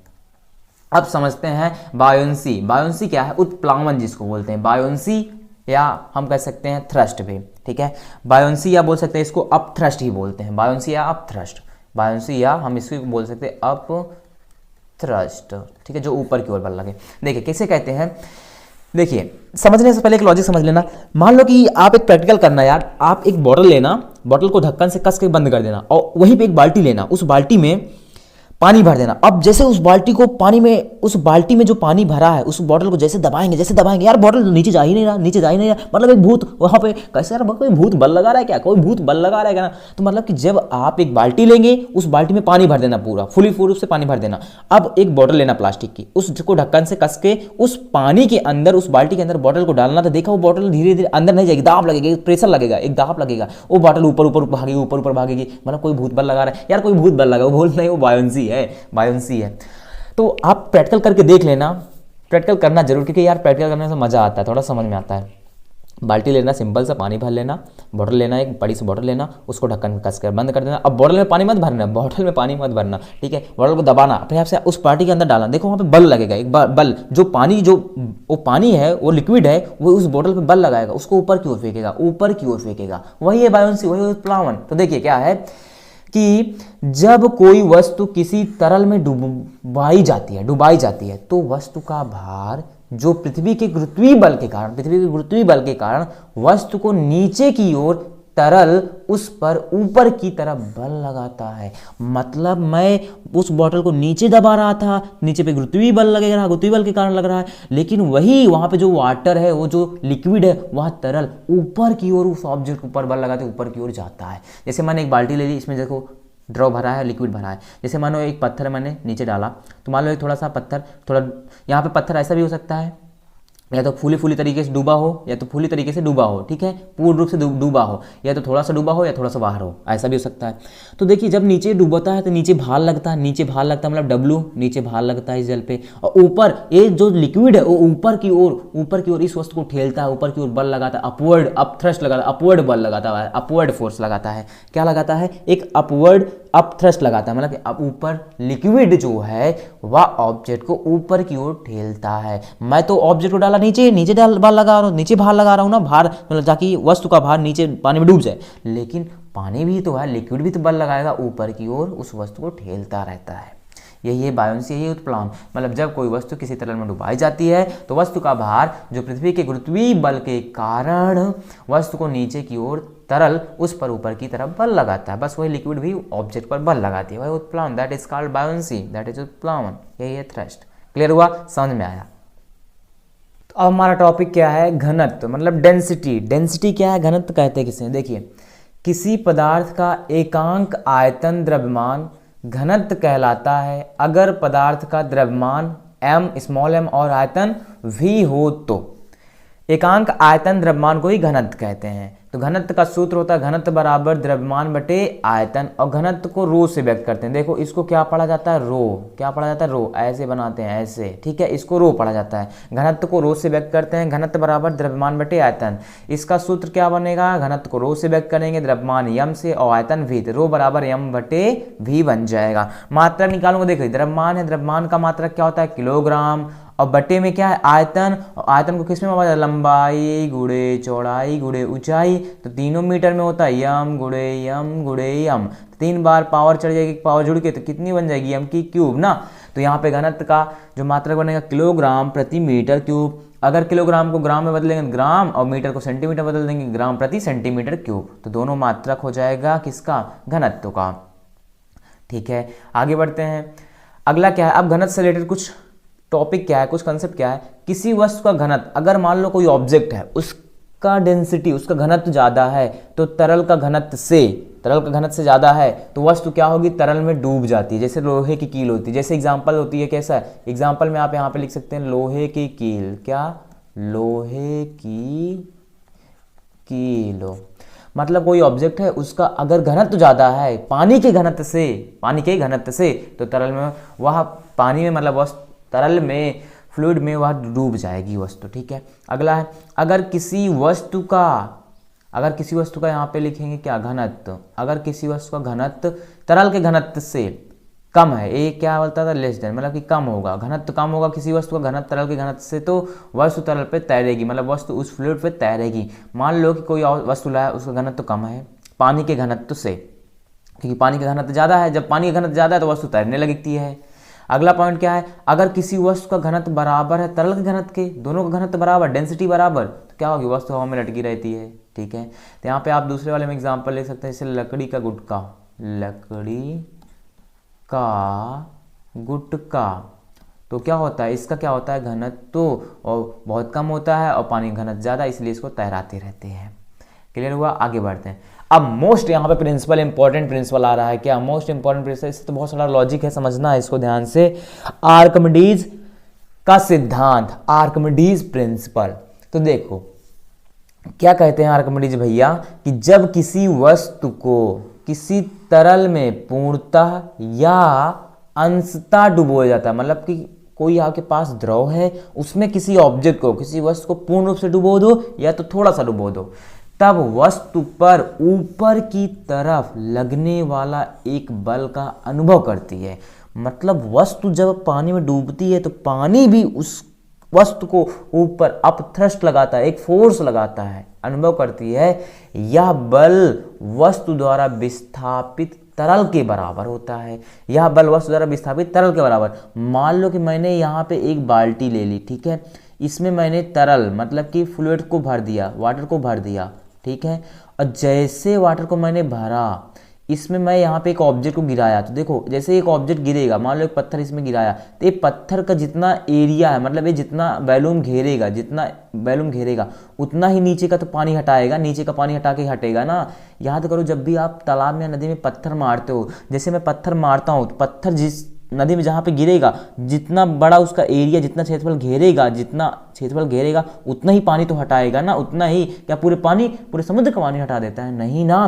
तो जब ये पानी नीचे हटाएगा, जितना पानी हटेगा तो वो पानी भी नीचे से क्या लगाएगा, अपथ्रस्ट लगाएगा, मतलब अपथ्रस्ट का मतलब एक बल लगाएगा, और ये नीचे इसका भार आता है, तो जब एक पानी भी उतना बल लगाता है, इसका मतलब क्या हुआ, यह बल वस्तु द्वारा विस्थापित तरल के बराबर होता है। मतलब जो बल वहां पे लग रहा है, वस्तु जितना पानी विस्थापित कर रही है, मतलब जितना पानी दूर कर रही है वस्तु, वही पानी उस पर उतना बराबर में बल लगा रही है उस वस्तु पर। मतलब ये है कि जब किसी वस्तु को किसी तरल में पूर्ण रूप से आप डुबो दो या तो थोड़ा सा डुबो दो, तब वस्तु पर ऊपर की तरफ एक बल लगता है। क्या ऊपर की तरफ एक बल लगता है, अपथ्रस्ट जिसको बोलते हैं। लगने वाला बल का अनुभव करती है, ऊपर की ओर लगने वाला बल का अनुभव करती है। यह बल वस्तु द्वारा विस्थापित तरल के बराबर होता है। मतलब इसको अलग से समझ रहे हो, यह बल जो बल लग रहा है वस्तु द्वारा, मतलब कि उस वस्तु के द्वारा विस्थापित तरल, मतलब जो पानी को हटा रही है, जो जितना पानी हट रहा है उसके बराबर होता है। मान लो कि थोड़ा सा 1 किलोग्राम पानी हटा तो 1 किलोग्राम बल लगेगा ऊपर की ओर। 2 किलोग्राम पानी हटा, मान लो कि 1 किलोग्राम वाटर हट गया, ठीक है, तो वैसे 1 किलोग्राम एक फोर्स, 1 न्यूटन का 1 न्यूटन अपथ्रस्ट भी लगेगा, 1 न्यूटन अपथ्रस्ट भी लगेगा, बराबर होता है। जितना पानी हटेगा उतना ही अपथ्रस्ट, उतना ही बल लगेगा। यही आर्किमिडीज का सिद्धांत। क्लियर हुआ, आगे बढ़ते हैं। अब देखिए आर्किमिडीज के प्रिंसिपल पे बेस्ड क्वेश्चन आता है, क्या है, समुद्र के पानी में तैरना ताजे पानी मतलब नदी या झील का पानी से आसान होता है, क्यों? मान लो कि देखिए आपको समुद्र के पानी में तैरा दिया जाए और वहीं पे किसी को नदी या झील के पानी में तैरा दिया जाए, तो सबसे आसान कहाँ है? समुद्र के पानी में तैरना आसान। ऐसा क्यों? रीजन बताओ। देखिए समुद्र के पानी में घुले हुए नमक होते हैं, क्योंकि उसमें साल्ट होते हैं ना, नमक मिले होते हैं, जिससे यह ताजे पानी से ज़्यादा घना होता है, मतलब डेंस होता है, ज़्यादा घना होगा। इस ज़्यादा घनत्व के कारण, मतलब कि घनत्व ज़्यादा है, इस ज़्यादा घनत्व के कारण हमारे शरीर पर लगने वाला उत्प्लावन बल, भाई हम तैर रहे हैं तो हमारे शरीर, पानी भी तो हमारे शरीर पर उत्प्लावन बल लगाएगा ना, बायोन्सी फोर्स बल लगाएगा। समुद्र के पानी में ज़्यादा होता है, समुद्र के पानी में उत्प्लावन बल ज़्यादा होगा क्योंकि वहाँ पर डेंस है, घनत्व ज़्यादा है, तो यह अतिरिक्त उत्प्लावन बल हमें ज़्यादा आसानी से तैरने में मदद करता है। यही रीज़न है, यही कारण है कि समुद्र के पानी में तैरना आसान होता है ताजे पानी में तैरने से, मतलब नदी और झील के पानी में तैरने से आसान होता है। मतलब कि समुद्र के पानी में भाई सॉल्ट मिला है, नमक मिले हुए घुले होते हैं, उस ज़्यादा डेंस होते हैं, घने होते हैं, मतलब ज़्यादा घनत्व है, इसलिए ज़्यादा घनत्व है तो हमारे शरीर पे ज़्यादा उत्प्लावन बल लगेगा, तो जिससे हमारी शरीर, हमारी बॉडी उस समुद्र के पानी में तैरने लगती है। क्लियर हुआ, आगे बढ़ता हूँ। अगला क्वेश्चन क्या है, क्वेश्चन और है, लोहे की कील पानी में क्यों डूब जाती है यार? लेकिन लोहे का बना पानी का जहाज तैरता है, ऐसा क्यों? कभी सोचा है यार आपने? देखो मान लो कि पानी नदी में है, मान लो किसी पानी लिया, उसमें मैंने एक लोहे की कील फेंक दी, लोहे की कील फेंक दी, जस्ट डूब गई, वहीं पे पानी का जहाज फेंक दो, पानी का जहाज जाए तो यार डूबता नहीं, नदी में ऐसा डूबता नहीं, क्यों नहीं डूबता? पानी का जहाज क्यों नहीं डूबता? रीजन समझो, सोचो। तो यहाँ पे आर्किमिडीज का प्रिंसिपल लगता है क्या? लोहे की कील छोटी और घनी होती है, लिखना है ना, लोहे की कील छोटी और घनी होती है, मतलब कि लोहे की जो कील बहुत पतली होती है, देखे होंगे ना, उसका घनत्व तो ज्यादा होता है, इसलिए वह बहुत कम पानी हटा पाती है। जैसे आप लोहे की कील को डाल देंगे तो वो बहुत छोटी होती है और घनी होती है, और पानी कम हटा पाएगी ना, क्योंकि पानी कम हटाए पाएगी तो अपवर्ड ऊपर की ओर बल कम लगेगा, पानी कम बल लगा पाएगा, जब पानी कम बल लगाएगा तो वस्तु डूब जाएगी ना। तो इसका मतलब इसलिए वह बहुत कम पानी हटा पाती है, उस पर लगने वाला ऊपर की ओर, उस ऊपर की ओर जो बल लगेगा वजन से कम होता है। भाई पानी जो कील है उसका वजन ज्यादा है, अब वो पानी कम हटाएगी, पानी कम हटाएगी तो अपवर्ड फोर्स मतलब ऊपर अपथ्रस्ट फोर्स जो लगेगा वह कम लगेगा, इसीलिए वह डूब जाती है। यही रीजन है कि कील डूब जाती है। लेकिन जहाज खोखला होता है, थोड़ा हैलो होता है, जैसे ऐसे जहाज बनता है ना ऐसे, तो यहाँ पे थोड़ा सा देखो, यहाँ पे थोड़ा सा हैलो होता है, यहाँ पे हैलो, यहाँ पे थोड़ा सा भारी रहता है, बस ना थोड़ा हैलो होता है, हैलो मतलब थोड़ा सा खोखला। तो लेकिन जहाज खोखला होता है और उसका आयतन ज्यादा होता है, वॉल्यूम ज्यादा होगा ना। याद करो कि ये थोड़ा सा ज्यादा एरिया घेरेगा और कील छोटी होती है, कम एरिया घेरे, कम आयतन घेरेगी, तो इसका आयतन ज्यादा होगा क्योंकि ज्यादा बड़ा है। वह बहुत ज़्यादा पानी हटाता है, जब आयतन ज़्यादा तो पानी बहुत ज़्यादा हटाएगा ना, पानी बहुत ज़्यादा हटाएगा कि नहीं, क्योंकि बहुत बड़ा होता है जहाज। पानी जब ज़्यादा हटाएगा तो अपथ्रस्ट फोर्स, जो अपथ्रस्ट बल लगेगा वह ज़्यादा लगेगा, और ऊपर की ओर लगने वाला बल, ऊपर की ओर लगने वाला बल जो है उसके वजन के बराबर है, उससे ज़्यादा हो जाता है। क्योंकि जब ये ज़्यादा पानी हटाएगा तो ऊपर की ओर ज़्यादा अपथ्रस्ट बल लगेगा, ज़्यादा बल लगेगा तो पानी में वो नाव तैरने लगती है। यही कारण है कि लोहे की कील पानी में डूब जाती है और लोहे का जो पानी का जहाज बना हो तैरता रहता है, क्योंकि पानी ज्यादा हटाएगा। पानी जब ज्यादा हटाएगा तो अब थ्रस्ट फोर्स मतलब कि ज्यादा बल लगेगा, जब ज्यादा बल लगेगा तो तैरती रहेगी। क्लियर हुआ? आगे बढ़ूं। अब आते हैं हम अपने न्यूमेरिकल्स पे। तो देखो एक एक न्यूमेरिकल्स अब यहाँ पे समझते हैं सारे, ध्यान से समझना। इसको बोलते हैं आंकिक प्रश्न। क्या दिया है? सबसे पहले न्यूमेरिकल करने से पहले हम हमेशा बताता हूँ कि यार कि जब भी आपको न्यूमेरिकल से डर लगे, सबसे पहला क्या करो, उस सवाल को पढ़ो, पूरा सवाल को पढ़ो और देखो उसमें दिया क्या गया है। कह रहा है कि एक वस्तु जिसका भार, भार को किससे व्यक्त करते हैं? सबसे पहले यहाँ पे पढ़ते जाएंगे, दिया क्या है लिखेंगे, दिया है भार किससे व्यक्त करते हैं? W से। W बराबर दिया है 9.8 भार, ठीक। उस पर 20 न्यूटन का बल, बल का मतलब F का मान कितने न्यूटन? 20 न्यूटन का लगता है। उस वस्तु पर द्रव्यमान तथा त्वरण ज्ञात करो। द्रव्यमान मतलब m का मान ज्ञात करना है और a मतलब त्वरण, त्वरण को मान ज्ञात करना है।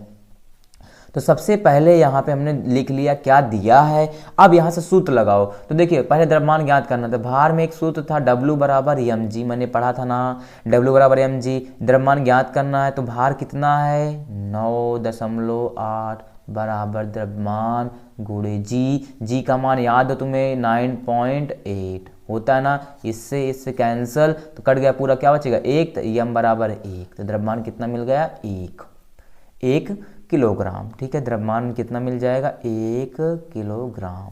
पहला पॉइंट क्लियर हुआ। दूसरा पॉइंट क्या ज्ञात करना है? त्वरण। तो यहाँ पे बल दिया है तो याद करो एक सूत्र मैंने पढ़ा था, F बराबर m में पढ़ा था ना। तो F कितना दिया है? 20 न्यूटन बराबर m का मान कितना निकाला? 1 गुणे त्वरण ज्ञात करना, a का 20, a का 1 में गुणा करो, a का नाम a, तो 20, a बराबर 20 आ जाएगा, मतलब a बराबर 20 मीटर प्रति सेकंड स्क्वायर, क्योंकि त्वरण का मात्रा मीटर प्रति सेकंड स्क्वायर होता है। ये निकल जाएगा त्वरण। पहला न्यूमेरिकल क्लियर हुआ। आगे बढ़ता हूं। अगला न्यूमेरिकल क्या है? क्या कह रहा है कि किसी वस्तु पर लगने वाला भार 140 न्यूटन है। भार किससे व्यक्त करते हैं? W से। तो दिया है भार W बराबर 196 न्यूटन, 196 न्यूटन है। उस वस्तु का द्रव्यमान, द्रव्यमान का मतलब यम का मान ज्ञात करना है। तो सूत्र अभी मैंने पढ़ा था W बराबर mg, तो W कितना दिया है 196 बराबर यम ज्ञात करना है, और g स्मॉल g का मान याद है 9.8। ये गुणे में इधर जाएगा बट्टे में, तो स्मॉल m बराबर क्या आ जाएगा 196 बट्टे 9.8। एक अंक बाद दशमलव उठाऊंगा तो ऊपर क्या बढ़ जाएगा 0, तो m बराबर 1960 बट्टे 98। जब इसको भाग लगाएंगे काटेंगे तो इस कितना बार कट जाएगा, लगभग 8 दूनी 16 दो बार जाएगा। 8 इसका 98 में 2 गुणा 8 दूनी 16 86 लेगा, 9 दूनी 18 19 और बगल में 0 तो 20, मतलब कि 20 बार कट जाएगा। तो m बराबर कितना आ जाएगा 20 किलोग्राम इसका द्रव्यमान आ जाएगा, क्योंकि द्रव्यमान का मात्रा क्या होता है किलोग्राम। तो 20 बार ये कट जाएगा जब इसको भाग लगाऊंगा, क्योंकि 98 का 2 में गुणा कराओगे तो मिल जाएगा 196, एक 0 है तो बगल में 0 लिख दिया, बस सिंपल सा, क्लियर। अगला न्यूमेरिकल क्या है, एक 2 किलोग्राम की वस्तु 5 मीटर ऊंचाई तक उठाया जाता है, उससे प्राप्त स्थितिज ऊर्जा क्या है। 2 किलोग्राम, सबसे पहले क्या है दिया है 2 किलोग्राम, द्रव्यमान का मात्रक होता है किलोग्राम, तो 2 m बराबर 2 किलोग्राम। 5 मीटर ऊंचाई, ऊंचाई मतलब यच 5 मीटर ऊंचाई हो गया तक उठाया जाता है, उससे प्राप्त स्थितिज ऊर्जा, स्थितिज ऊर्जा को P से व्यक्त करते हैं जिसको बोलते हैं पोटेंशियल एनर्जी। तो सूत्र होता है P बराबर mgh। तो P बराबर m का मान कितना है 2 और स्मॉल g का मान याद है तुम्हें 9.8, ऊंचाई कितना दिया है 5। तो P बराबर 5 का 2 में गुणा कराऊंगा 5 दूनी 10 गुणे 9.8, एक अंक बाद दशमलव है 0 कट जाएगा दशमलव से। P बराबर, क्योंकि जितना पीछे से देखूंगा कितना अंक बाद दशमलव एक अंक, तो एक 0 खत्म हो जाएगा। P बराबर 98। ऊर्जा बोला है तो ऊर्जा का मात्रक क्या होता है जूल, ठीक, ये इसका आंसर आ जाएगा P बराबर mgh। अगला सवाल है क्या है, एक पत्थर को 40 मीटर प्रति सेकंड के प्रारंभिक वेग से सीधा ऊपर फेंका जाता है। g बराबर यहाँ पे लेना है 10 मीटर प्रति सेकंड स्क्वायर। तो ज्ञात क्या क्या करना है, पहला पॉइंट अधिकतम ऊंचाई ज्ञात करो, दूसरा कुल विस्थापन, तीसरा पॉइंट पत्थर द्वारा तय की गई कुल दूरी। तो सबसे पहले देखो, मान लो कि एक पत्थर को 40 मीटर प्रति सेकंड के प्रारंभिक वेग से, तो यहाँ से एक पत्थर है, ठीक, इस पत्थर को फेंका जाता है, इस पत्थर को ऊपर फेंका जाता है। तो प्रारंभिक वेग कितना होगा 40 मीटर प्रति सेकंड से वेग से फेंका जाता है, और फिर ऊपर जाके टॉप पे रुकेगी तो अंतिम वेग कितना बन जाएगा 0। ज्ञात क्या करना, अधिकतम ऊंचाई, मतलब एक कितनी ऊंचाई तक पत्थर गया, ठीक है, ऊपर जा रहा है, तो यहाँ पे g का मान क्या लेना है 10 लेना है, तो -10 लेना है। क्यों, क्योंकि नीचे से ऊपर फेंका जा रहा है, जस्ट अपोजिट ना, इसीलिए g का मान -10 लेना है और -10 लेना है। और ज्ञात क्या करना, मुझे ऊंचाई h का मान ज्ञात करना है। तो सूत्र याद रखो, याद था सूत्र v² बराबर u² प्लस 2gh, यही तो था सूत्र ना। तो v अधिकतम ऊंचाई है, 0 पे जाएगा रुकेगा, तो 0 का स्क्वायर बराबर u का मान क्या है 40, तो 40 का स्क्वायर प्लस 2g का मान क्या है 10, माइनस का 10 लूंगा ना, माइनस का 10 गुणे h मुझे ज्ञात करना है। अब उसका 0 बराबर 40 को यहाँ पे मैं 2 बार लिख सकता हूँ, स्क्वायर का मतलब है 40 को 2 बार लिखना, प्लस का माइनस से गुणा होगा -10 दूना 20 इंटू h, ये माइनस में इधर आएगा प्लस में आ जाएगा, तो 20h बराबर 40 गुणे 40। तो 1 0 से 1 0 कैंसिल, 2 दूनी 4, तो h बराबर कितना आ जाएगा 40 दूनी 80 मीटर। तो ऊंचाई कितना निकल जाएगी इसका 80 मीटर, मतलब वो अधिकतम 80 मीटर ऊंचाई पर गया, पहला पॉइंट। अब देखो दूसरा पॉइंट क्या बोला है, कुल विस्थापन। तो कुल विस्थापन का मतलब है नेट डिस्प्लेसमेंट, नेट डिस्प्लेसमेंट। जैसे देखो अगर कोई ऑब्जेक्ट है यहाँ से फेंका जमीन से ऊपर गया ना, फिर वही ऑब्जेक्ट फिर नीचे आकर वही फिर गिर गया, मतलब प्रारंभिक इनिशियल पॉइंट ए था, अंतिम बिंदु ए है, तो प्रारंभिक बिंदु अंतिम बिंदु वहीं जाके मिला कि नहीं, वही पॉइंट पे आ रहा है ना, तो नेट डिस्प्लेसमेंट क्या हो जाएगा 0, जहां से गया वहीं जाके गिर गया, जहां से गया वहीं जाके गिर गया। तो कुल विस्थापन कितना हो गया 0, क्योंकि कुछ ऊंचाई गया, जहां यहां से फेंका नीचे से ऊपर गया, फिर वहीं आके गिर गया, फिर वहीं आके गिर गया, उसी पॉइंट पे गिरा ना, तो इन्होंने कुछ विस्थापन तय ही नहीं किया, तो क्योंकि अंतिम प्रारंभिक बिंदु सेम है तो विस्थापन 0 हो जाएगा। दूसरा पॉइंट समझ गए। तीसरा पॉइंट क्या है, पत्थर द्वारा तय की गई कुल दूरी। देखो अब पत्थर द्वारा तय की गई कुल दूरी जो यहाँ पे यच है, यही यच किसके बराबर होता है, यस के ही बराबर होता है, नहीं कुल दूरी मतलब यस के बराबर होता है। तो कुल दूरी मतलब वही कुल ऊंचाई ही समझो, वही है ना, कुल दूरी ज्ञात करना। मान लो पत्थर को यहाँ से जब ऊपर फेंका तो कितनी ऊंचाई निकाला मैंने 80, जब फिर नीचे आएगा तब भी वही ऊंचाई कितना आएगी 80। क्यों, क्योंकि जितने ऊंचाई पे 80 गया, 80 ऊंचाई 80 की स्पीड से नीचे भी आएगा ना। तो कुल दूरी बोला, कुल मतलब जोड़ दो तो 80 प्लस 80 जुड़ जाएगा तो कितना बनेगा 160। तो कुल दूरी पत्थर ने कितना तय की 160 मीटर। मतलब कि 80 मीटर ऊंचाई गया तो 80 मीटर से नीचे भी आएगा, क्योंकि 80 मीटर तक गया, 80 मीटर फिर तो नीचे गिरेगा ना, नीचे गिरेगा ना। तो यहाँ से दोनों को जोड़ देंगे तो यहाँ पे आप जो नीचे गिर जाएगा तो 80 80 160 हो जाएगा। क्लियर हुआ, क्योंकि 80 ऊंचाई पे गया, 80 ऊंचाई से गिर भी रहा है। क्वेश्चन समझ में आया, अच्छा था ना क्वेश्चन। आगे बढ़े, अगला क्वेश्चन क्या है, तो देखो ये भी क्वेश्चन थोड़ा सा इंपॉर्टेंट है, अच्छा है, समझने लायक है। देखो एक कार किनारे से गिरकर 0.5 सेकंड में जमीन पर आ जाती है। एक कार होती है जो किनारे से गिरती है, 0.5 सेकंड में जमीन पर आ जाती है। जमीन से टकराने पर चाल ज्ञात करना है। दूसरा, किनारे कितनी ऊंचाई है। तीसरा, 0.5 सेकंड के दौरान औसत चाल ज्ञात करना है। तो पहले देखिए, सबसे पहले यहाँ पे एक कार थी, क्या थी, एक मेरे पास कार थी, ठीक, एक मेरे पास क्या थी, कार थी, है ना, एक कार है, ये मेरे पास कार थी। एक कार क्या होती है, ऊपर क्या होगा, एक कार किनारे से गिर कर कहाँ आ जाती है, नीचे आ जाती है, गिर कर आ जाती है नीचे। तो नीचे हाइट मिलेगी, हाइट किसके बराबर होती है, यस की, वही दूरी वही हाइट एक्स पर, क्योंकि कितने ऊंचाई से गिर रही है नीचे। तो यहाँ पे टाइम कितना दिया है, टाइम कितना लग रहा है, 0.5 सेकेंड टाइम लग रहा है, ठीक। तो अब यहाँ से देखो, जब ये ऊपर से कहाँ से आ रही है, ऊपर से नीचे से गिरे, ऊपर से क्या किनारे से गिर रही थी, किनारे से गिरे, तो इसका शुरुआती वेग कितना होगा, 0।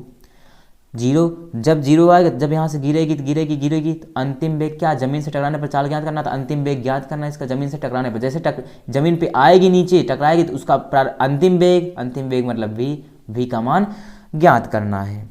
तो सबसे पहले यहाँ पे g कितना दिया है, 9.8। यहाँ पे माइनस लूप प्लस लेना पड़ेगा, क्यों प्लस लेना पड़ेगा, क्योंकि नीचे आ रही है तो नीचे गुरुत्वाकर्षण लगता ही है, ले लिया। तो अब यहाँ से सूत्र क्या होता है, v बराबर u प्लस जी टी। मैंने याद क्या किया था, v बराबर u प्लस ए टी, तो एक के स्थान पे क्या बदलेगा, g ना, तो v का मान ज्ञात करना है। v बराबर शुरुआती वेग 0 प्लस g का मान है 9.8 गुणे टी कितना लिया, 0.5 सेकेंड। तो v बराबर कितना आ जाएगा, 4.9 मीटर प्रति सेकेंड। पहला पॉइंट ज्ञात हो जाए। जब इसका गुणा कराऊंगा, 5 8 40 0 5 45 45 4 49, 4.9 दो अंक बाद दशमलव, क्योंकि एक अंक इसका एक अंक इसका दशमलव लग जाएगा। तो जमीन से टकराने पे चाल क्या होगी, 4.9 मीटर प्रति सेकेंड। पहला पॉइंट क्लियर। दूसरा पॉइंट क्या, किनारे से कितनी ऊंचाई है। तो ऊंचाई मतलब वही क्या होता है, मैंने एक सूत्र याद किया, यस बराबर क्या होता था, UT plus half eighty square. तो यही यस किस में बदल जाता है, ऊंचाई में, एच में। तो एच बराबर क्या निकलेगा, यूटी प्लस हाफ, और ए किस में बदलता है, तो जी और टी स्क्वायर। तो एच ऊंचाई ज्ञात करना है। तो एच बराबर यू का मान प्रारंभिक वेग क्या था, 0 गुणे टी का मान है 0.5 गुणे 1/2 गुणे 9.8, जी का मान है गुणे टी का मान कितना है, टी का मान मैंने समझ लिया है 0. यहाँ पे देखो कितना मान लिया था, टी का मान 0.5, तो यहाँ पे लिख लूँगा मैं 0.5 इसका होल स्क्वायर।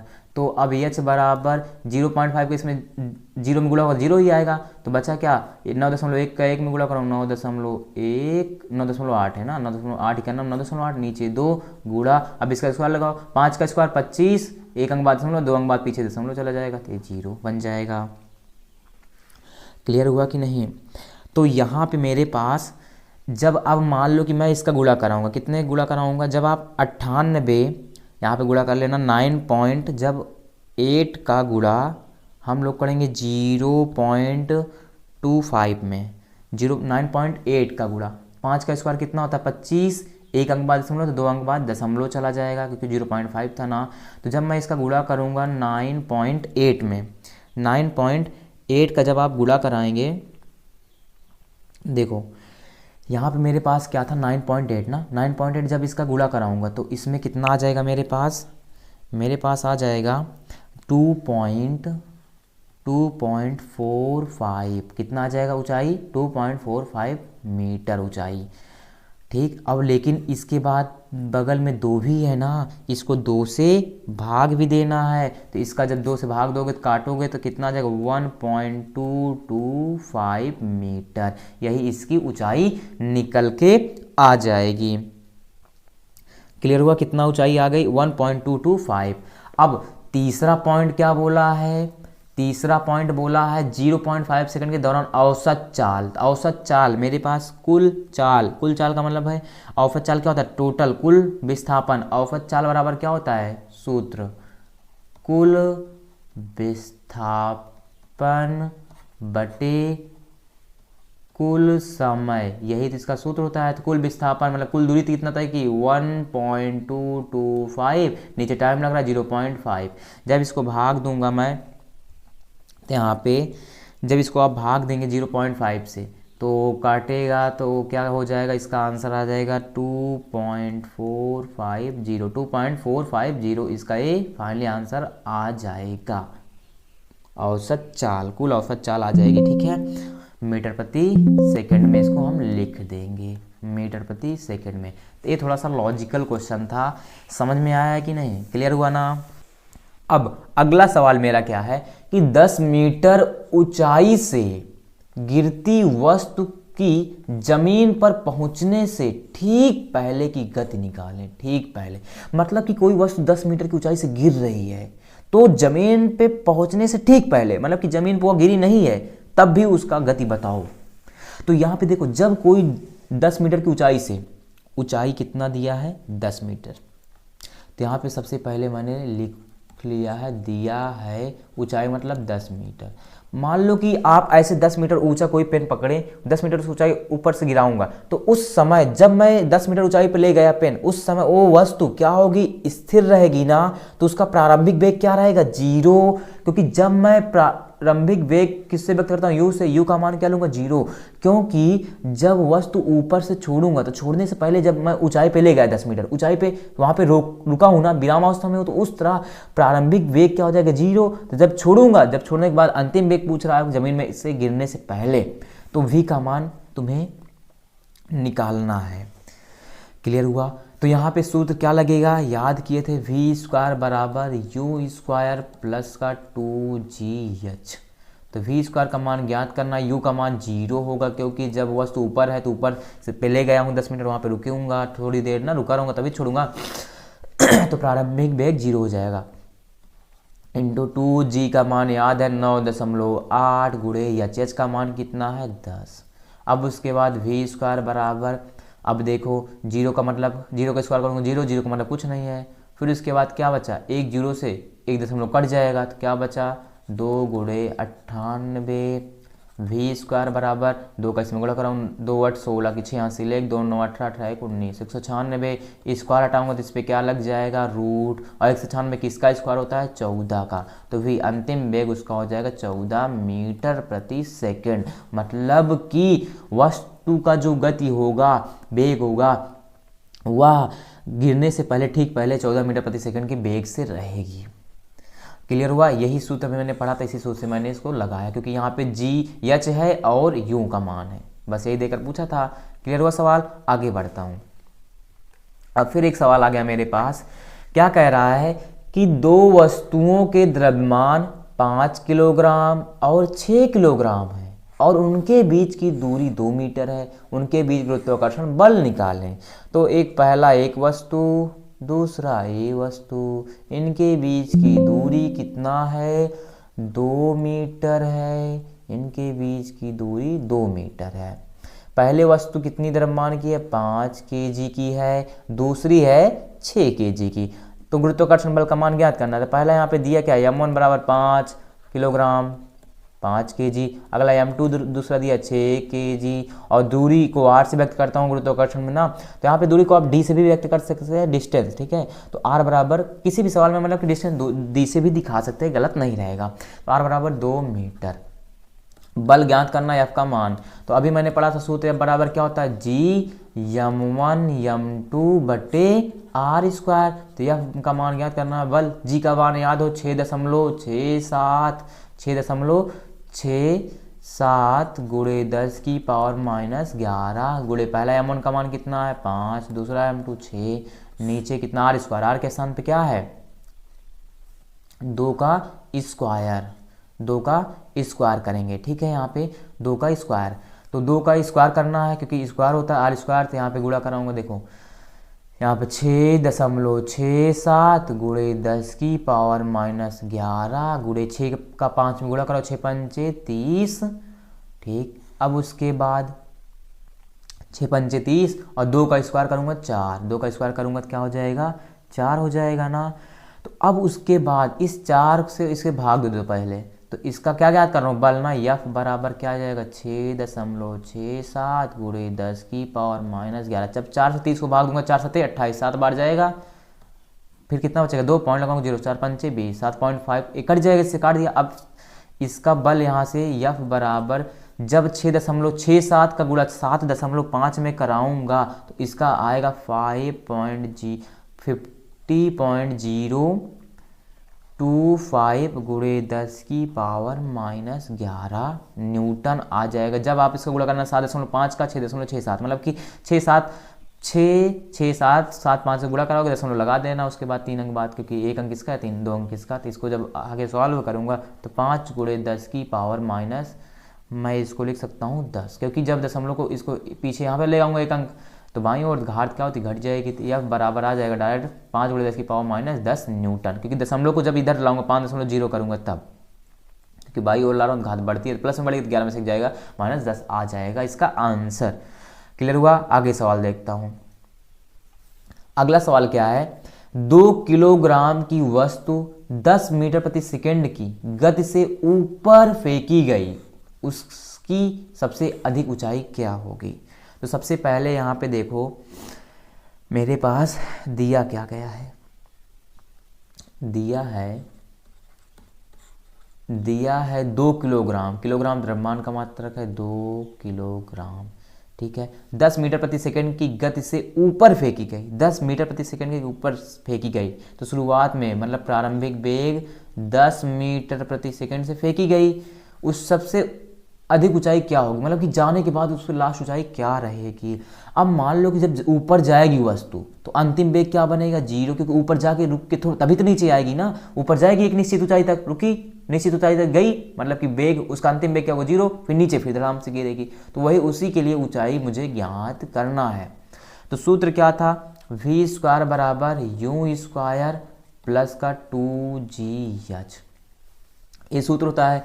अब यहाँ पे देखना थोड़ा सा, g यहाँ पे प्लस में लूँ या g का मान माइनस में। याद रखना कि जब 2 किलोग्राम वस्तु ऊपर फेंकी जाती है तो वस्तु कहाँ फेंकी जा रही है, ऊपर, और गुरुत्वाकर्षण गुरुत्वीय त्वरण कहाँ लगता है, नीचे ना, तो इसके अपोजिट डायरेक्शन में है तो गुरुत्वीय त्वरण क्या होगा, माइनस में लिया जाएगा, इसीलिए सूत्र बन जाएगा v स्क्वायर बराबर u स्क्वायर माइनस में जब g का मान लूंगा तो माइनस प्लस माइनस 2gh, क्योंकि जब वस्तु ऊपर फेंकी जाएगी और गुरुत्वीय त्वरण नीचे लगेगा, वस्तु ऊपर जा रही तो एक दूसरे के अपोजिट रहेंगे ना, अपोजिट रहेंगे तो इसमें g का मान माइनस लेना पड़ेगा। याद किए, समझ में आया। तो अब v का मान है 0, 0 का स्क्वायर बराबर यू प्रारंभिक वेग है 10, 10 का स्क्वायर माइनस 2, जी का मान 9.8 गुणे एच ऊंचाई ज्ञात करना है। तो 0 बराबर 10 का स्क्वायर 100 माइनस का 2 का गुणा करो, 2 और 16 की 6 हासिल 1, 2 9 18 18 19, तो 19.6 गुणे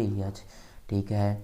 ये माइनस में है, ठीक, इधर आएगा प्लस में, तो 19.6 एच बराबर 100, एच का मान ज्ञात करना है मुझे, ये गुणे में उधर जाएगा बटे में, तो यहाँ से एच बराबर क्या आ जाएगा 100 बटे 19.6। एक अंक बाद दशमलव है, पीछे से देखना, एक अंक बाद दशमलव है, हटाऊंगा, एक जीरो बढ़ाऊंगा, कितना बन जाएगा 1000, नीचे 196। जब इसको भाग दूंगा, काटूंगा तो कितना आ जाएगा 5.1। तो यहाँ से हाइट कितना निकल के आएगी 5.1 न्यूटन। ठीक, कितना आ जाएगी 5.1 न्यूटन। क्लियर हुआ। तो सबसे पहले यहाँ से यहाँ सॉल्व करते गए, फिर यहाँ से यहाँ आ जाओ, फिर इसका इधर चले जाओ। ठीक है, तो ये सवाल आपका क्लियर होता है। तो यार अब यहाँ पे हमारा कंप्लीट गन शॉट ग्रेविटेशन का खत्म होता है। आई होप आपने बहुत अच्छे से पढ़ा, बहुत अच्छे से चीज़ों को सीखा, समझा। अगर आपको वीडियो अच्छी लगी ना तो यार दिल से लाइक करके ज़रूर जाना, और कमेंट में ज़रूर कुछ बातें अपनी शेयर करना। अपने जब आप सोच के कुछ लिखते हैं तो ऐसा मोटिवेशन मिलता है कि हाँ यार वीडियो तो देखी जा रही है, वीडियो पसंद आ रही है, लोगों को मेहनत की जा रही है। ठीक है, मेहनत करो, आगे बढ़ते रहो। मिलेंगे एक नए और शानदार वीडियो में, तब तक के लिए bye bye, take care and love you all. Krishna भैया आपके साथ हैं।